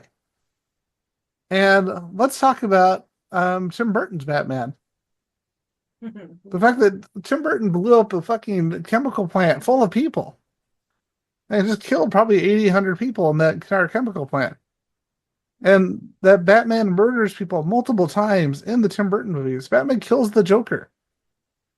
He does. And let's talk about Batman Returns, where Batman burns a man alive Doesn't he and like blows up a put a person with a bomb. grenade? He put a Yeah, grenade in somebody's pants and and threw it him in a was a sewer. giant bomb. Like people talk about like the Joel Schumacher movies being campy. He literally tied a ticking bomb with a tick tock, tick tock, tick tock. He had just to kill that man. Yeah. I And think the the only Batman who canonically didn't kill anybody was Joel Schumacher's. because, it was a cartoon. But even he has that moment where Robin, which I always liked, where he's like, "Yeah, if you," where he basically says, "Yeah, if you kill him, what's going to happen next? You're going to do it again and again and again." And it actually felt like a really reasonable response to the Tim Burton Batman, that this is someone who did all this shit and doesn't want to see someone else do it. And that's why I actually really like that scene of Batman Forever, because I'm like, this feels like Joel Schumacher being like, "Dude, what the fuck were you having Batman do for an entire two movies?" Where he was just a terrorist who murdered people, but he technically murdered more people than Joker, so he's a good guy, I guess. Yeah, I want to say like the argument is made more so from the point of, you know, premeditated murder. Like you don't really go out of your way to say like, okay, I'm gonna Well, blow this light you person. on I'm fire, setting drop out, you out of a train, and like, don't worry, the car did it. Affleck Batman be like, "Don't worry, the car killed them, not me." basically. So like, and that's what doesn't like make sense about it is the fact like it's one thing to see like Batman in his own he's essentially like the only superhero in that fucking universe in the Nolan trilogy, but Because they Nolan try didn't want to write to Robin or any of the superheroes. yeah, they try to like draw this like stark contrast between them that leads to the conflict when at the end of the day there isn't all that much difference between them. And they didn't really go about like highlighting that in the positive ways because they had to make that V in Batman v Superman happen. So it just didn't make sense. You had a Batman who's been operating for like 20 years, and it's not really clear at one point he did start actively killing people, like maybe always. Um, and then he gets really offended by this other superhero who is Was also killing also people. powerful and like killing people. And you even have you have like bits of dialogue, especially from people like the supporting cast, like Alfred, who is saying things like, "Oh, you got to watch out," essentially saying these hard times like make people cruel, and they start like crossing lines. And it's like, Alfred, you're like 20 years apparently too late in this fucking conversation. Oh, by the way, could we point out how fucking awesome he is as Alfred? I don't think there's been a bad Alfred. Yeah, I know. Like that's the most consistent thing with all the Batman movies is that Alfred is always awesome. Yeah. But like he just looks like the he I get the vibe with Jeremy Irons as Alfred That this is the Alfred that we hear about and read about in the comics, where he has the military background. This is the one for the animated series where you see that episode where you can see him as a spy, or as Jen says it, sexy. But um, but um,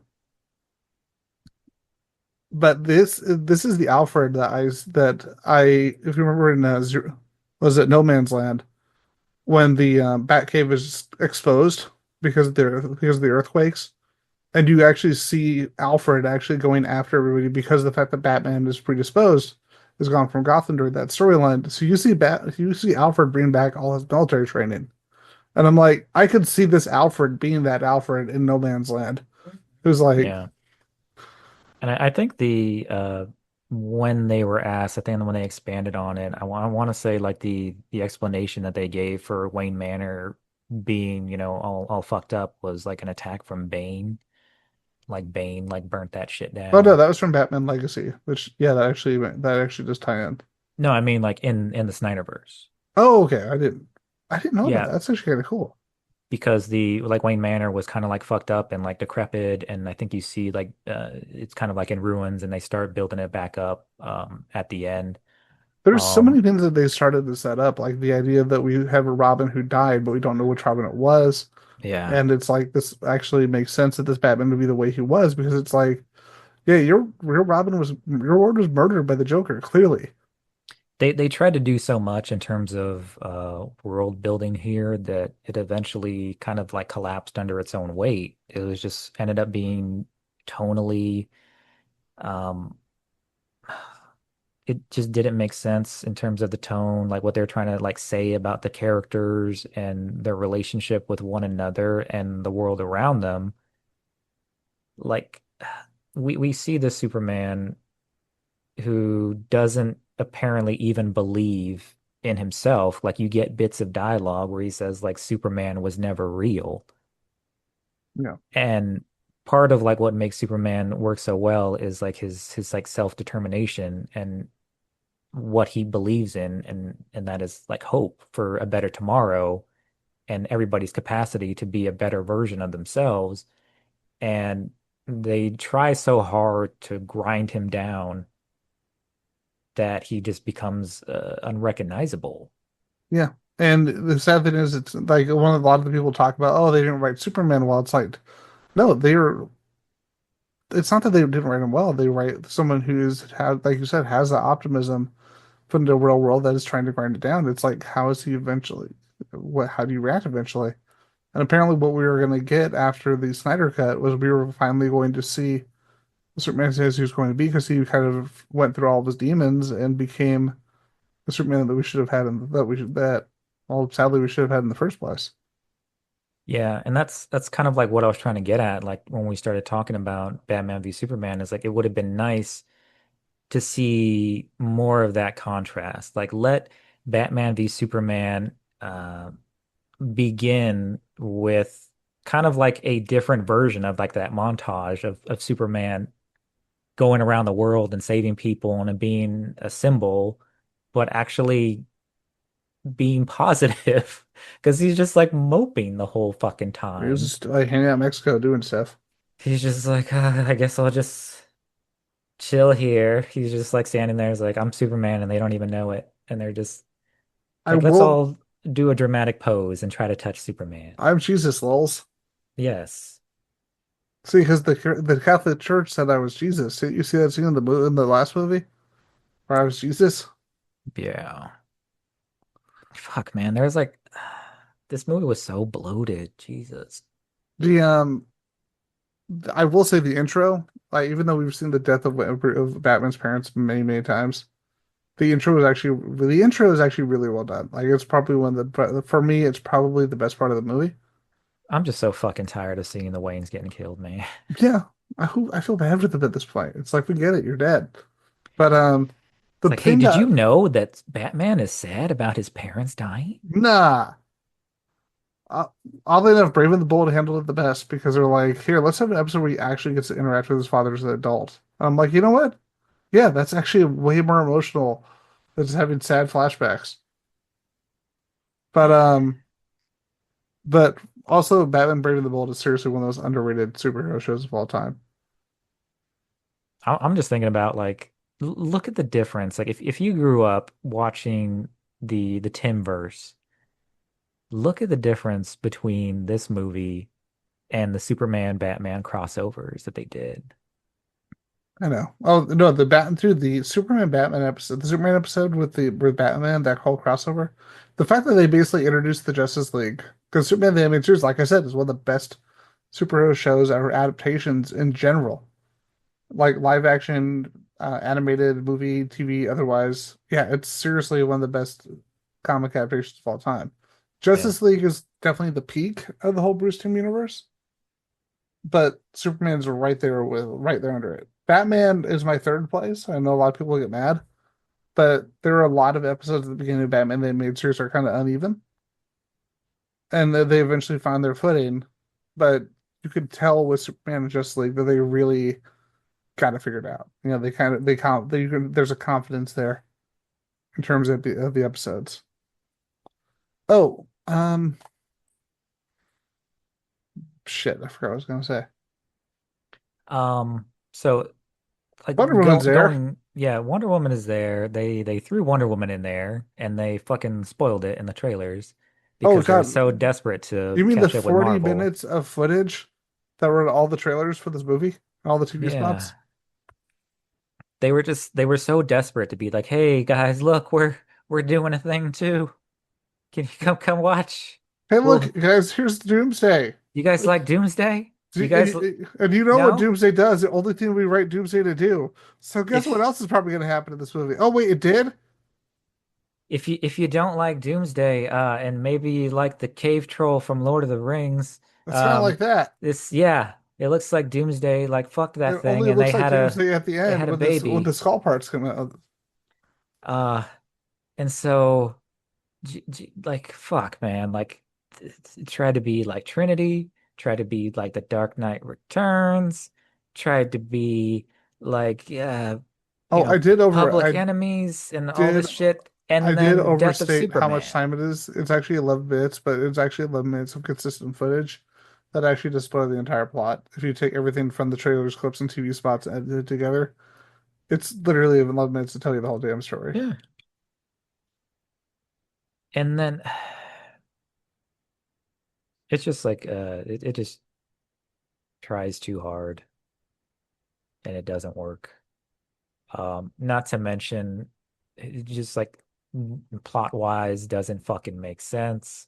It's still better Having than Superman Returns, and it's having still better than Batman 3 like and go 4. after Martha Kent when Superman could just very easily like zip in there and grab her doesn't make any goddamn sense, But but they they had to be needed to like, make it longer.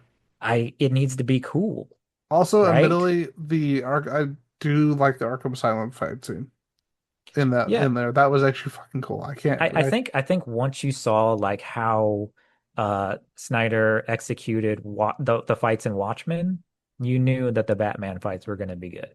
Yeah, they're the best part of the movie. Oh, speaking of not best parts of the movie, how about the fact that just like we mentioned earlier, how about the fact that we just decided to put the death of Superman in the second movie of Superman and not even let it be his own movie?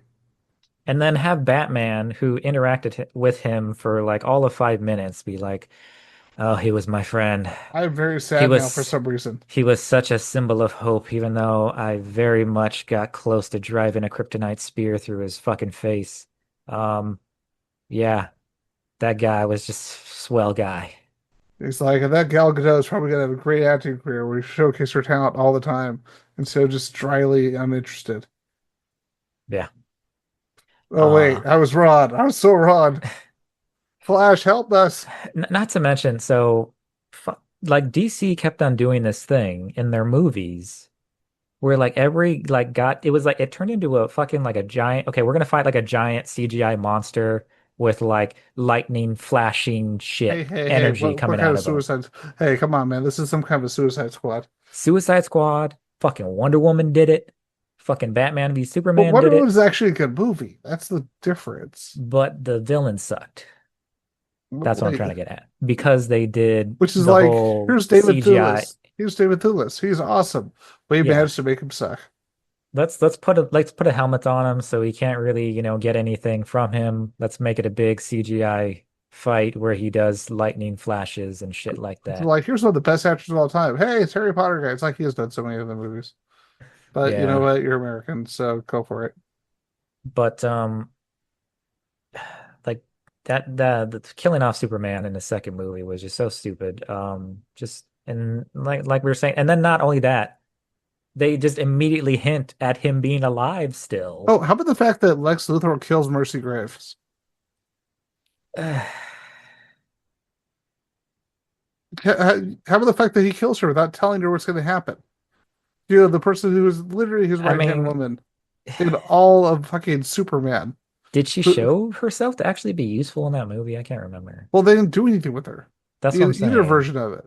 I, And ca- I I'm can see like, like why it would make sense to be like, okay, like my assistant is there, so that means like I'm gonna be there, and like yeah, somebody from my organization died, so maybe that like takes some potential heat off of me or whatever. But it definitely would have been more fucked up if they gave her like something to do. and then like you Um, watch Hannibal and Tawa Komato, she's fucking awesome as Lecter's sister.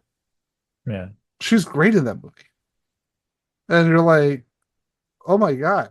No, like a show, but the show really does feel like a movie.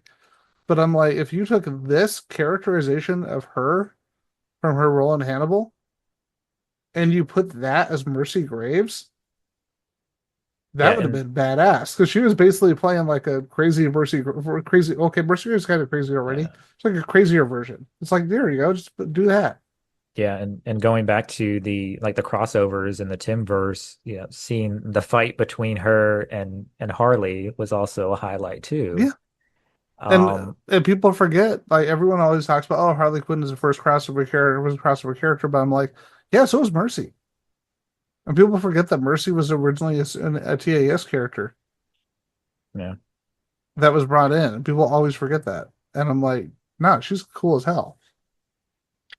So, how would you rate Batman v Superman? And Well, I never got to read Man of Steel, I realize. he- okay, Man of Steel. What would you give Man it? of Steel, despite its issues, there's enough good in the movie where I would, if I'm being totally honest, I would probably rate it around 4 out of 5. Like, it has its problems. Most of them having to deal with Jonathan Kent. But overall, there's enough good and enough really good moments in that movie. And despite the problems that it has, it's not bad at all. I know you're not a fan of it, but it's bordering 3.5 to 4, and it kind of changes every time I watch it. But if I'm gonna just round it up and not give it a half score, I'm gonna say 4 out of 5. Yeah, I would probably do like if we could do quarters, it'd be like a 3.25. But I would go ahead and give it the benefit of rounding up to 3.5. Yeah. Like I don't hate it. It's just that it's frustrating, I think, to think about certain aspects. It, like I said, it has one of the best casts of any Superman And that movie. carries over to Batman v Superman. Batman v Superman has like the Yeah. same level of actor in it. Excellent score, great cinematography, but it's all about writing at the end of the day. If you don't get the characters right, and if it's not well written and it's not well paced, it's not gonna work. And here's the thing, we have basically the same people forget that we have basically have the same writing team from the Dark Knight movies. So I'm like, what happened here? It's because Because Batman and Superman are not the same fucking character. because David Goyer once again is a part of this, but we can't pretend that Nolan doesn't have a story credit on this movie. And it like the frustrations just build because not only do you have all these like great examples from the source material of like how to make shit like this work, you're also seeing in real time examples from the MCU in similar efforts. Yeah. What makes it work and what makes it, not work so well. And So here's the thing, we can't pretend at the same time, even though we're both Marvel fans, me especially, we can't forget that the MCU isn't perfect, but like the flaws that have been there are yeah, outweighed by the qualities. yeah. Whereas it's, ends up being the inverse for the Snyderverse. Like it just gets worse as it goes along. Um, and you want it to, at the very least, stay at a, semi-high level to keep people interested, you're gonna have like misses. That's just a product of the source material that you're coming from. Not everything, as you get bigger and bigger, as we've seen in MCU, is going to hit for everyone. I will say this with Batman v Superman, it really depends on which cut I'm watching. So how The would you rate the standard version? standard version is about a 2.5 out of 5.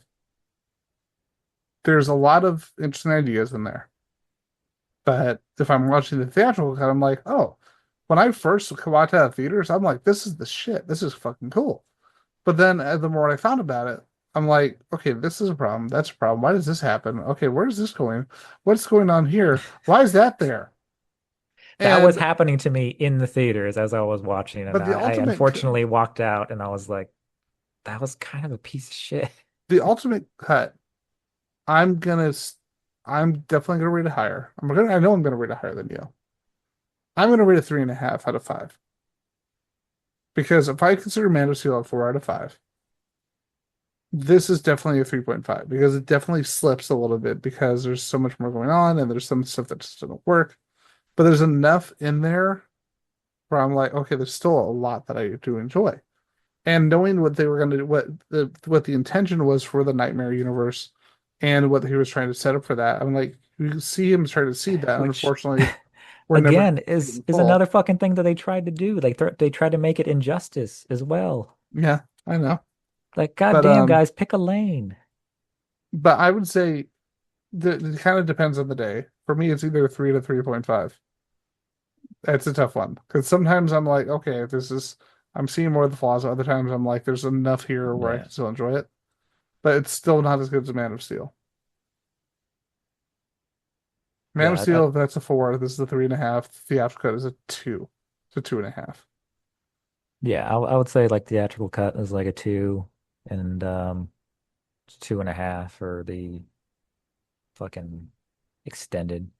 Because I really feel like we've seen examples of other comic book movies who had like even more fucking characters, even more characters make Make it it work. work. Yeah, but Even and but not even admittedly, like a the lot of ones those movies, afterwards. No, I'm not even talking about like Avengers.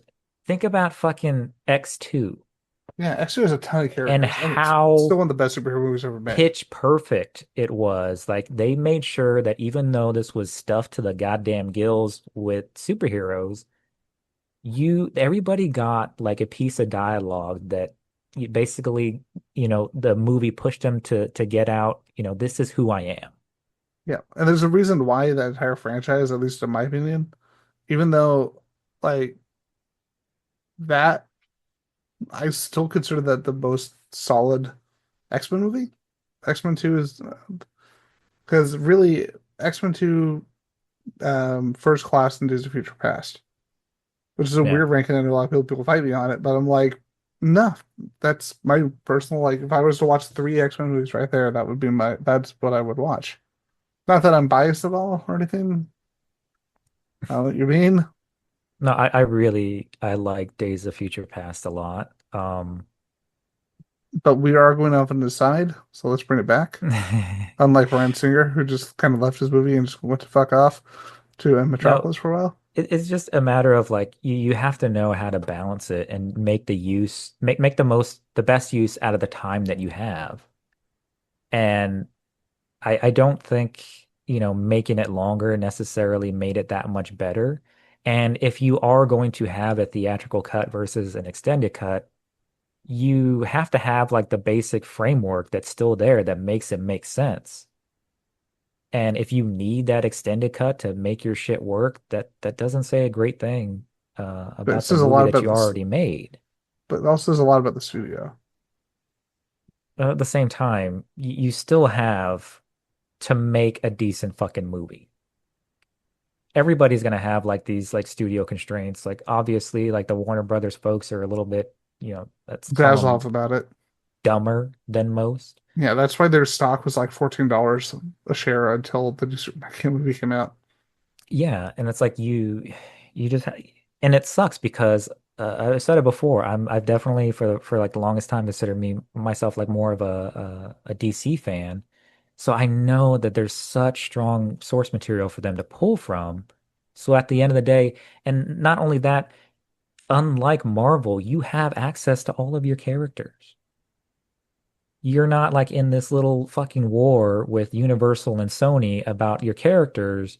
You can use Oh, them. by the way, I was wrong. Warner Brothers stock is still down. Like it Of went up course it slightly, is. but they probably just had one of the biggest wins in their entire studio history, and they're still at $12 a share. Because they're still recovering from this Snyderverse bullshit. I would say the Zaslav bullshit because David Zaslav is a fucking incompetent.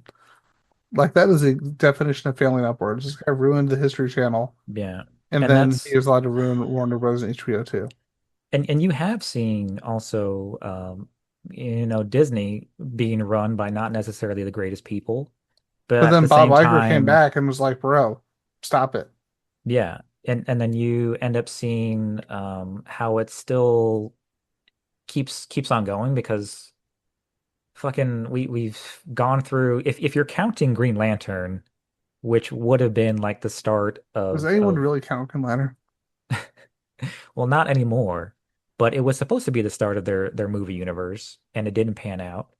Obviously, the Snyderverse didn't pan out, so now we're in like the third iteration of like the DC movie universe since the Marvel movie verse has started.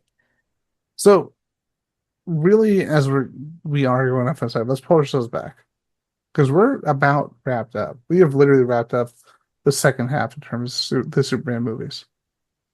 And I'm going to say this right now, based off my readings, I don't know if you'll agree with me or not. Man of Steel, easily the best of the three movies that we discussed tonight. Yeah, Superman Returns, second. Batman v Superman, third. yeah. Yeah. And I would say overall, because I've had this ranking in my head since we started working on this.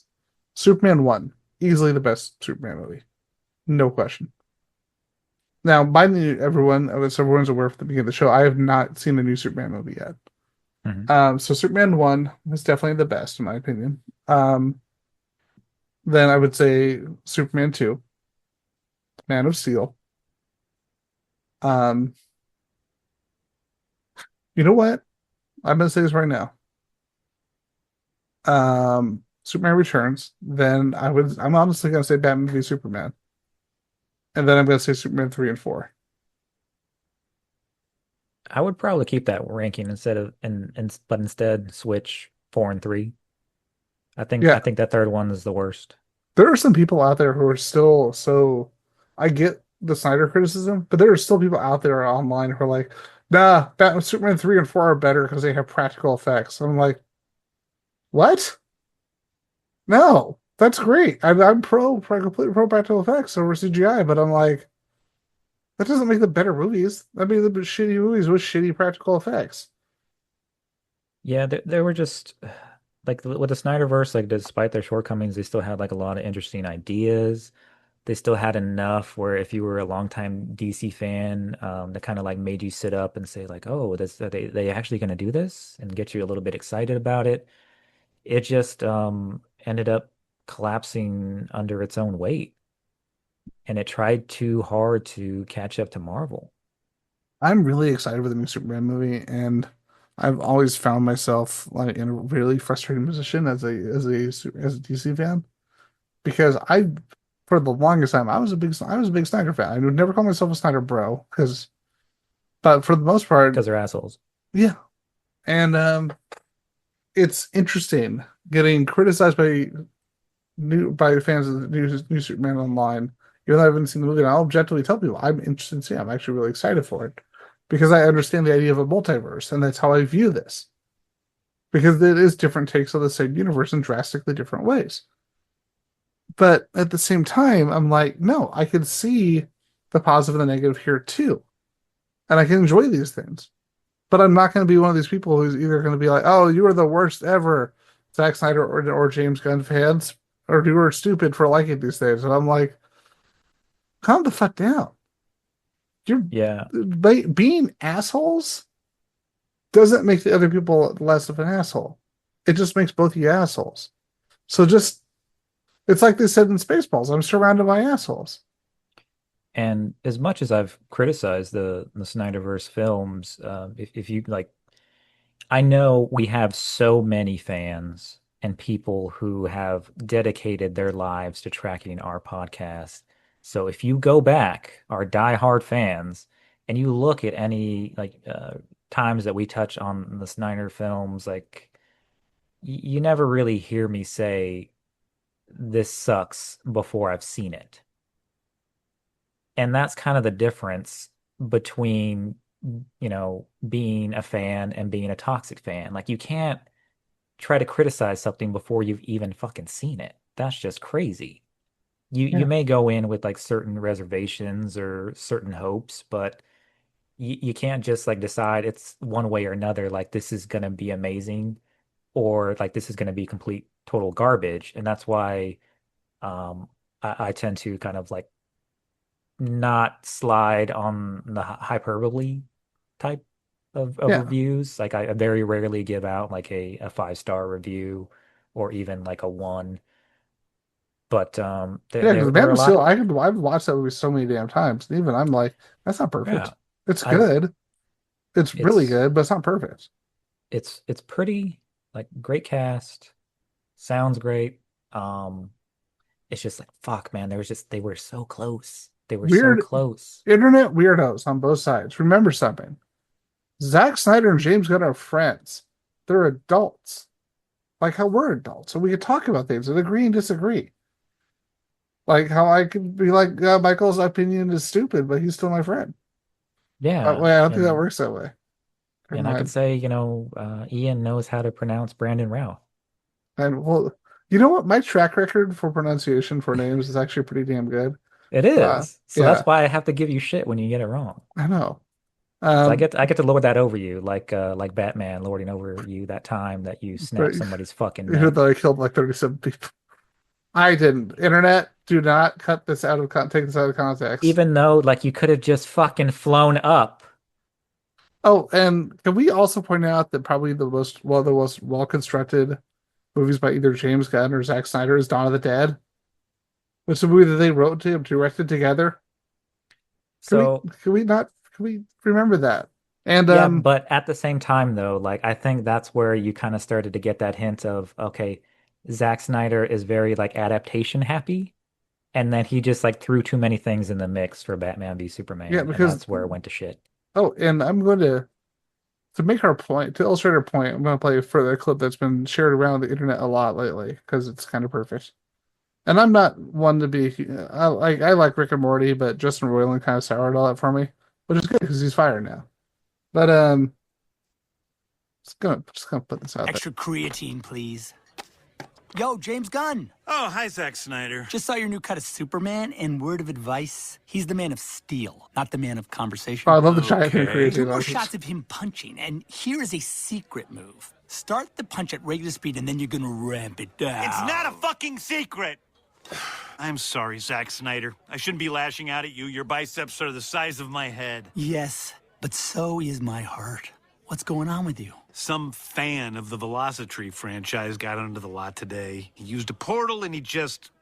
Zack, we're not losing touch with the audience, are we? I mean, I gave notes on the goddamn Count Chocula movie this morning. Was the portal green? That's Rick Sanchez. Gunner. That's the guy that sealed Nolan in the giant bookcase to quote-unquote punish him for Interstellar. He doesn't represent real fans. He's just the smartest man in the universe. Don't sweat it. He can't do what we do. Probably. Gonna go crush some weights. One day you're gonna wish you hit the gym like I do, James Gunn. Hey guys, so in the Who the episode fuck is that guy? Go yourself. Watch the entire clip before you play it. But Wow. I do think it's actually very sweet that when you realize that Deborah Snyder is actually his wife and producer, and that they put the tattoo in for Deborah Snyder. I'm like, that's adorable.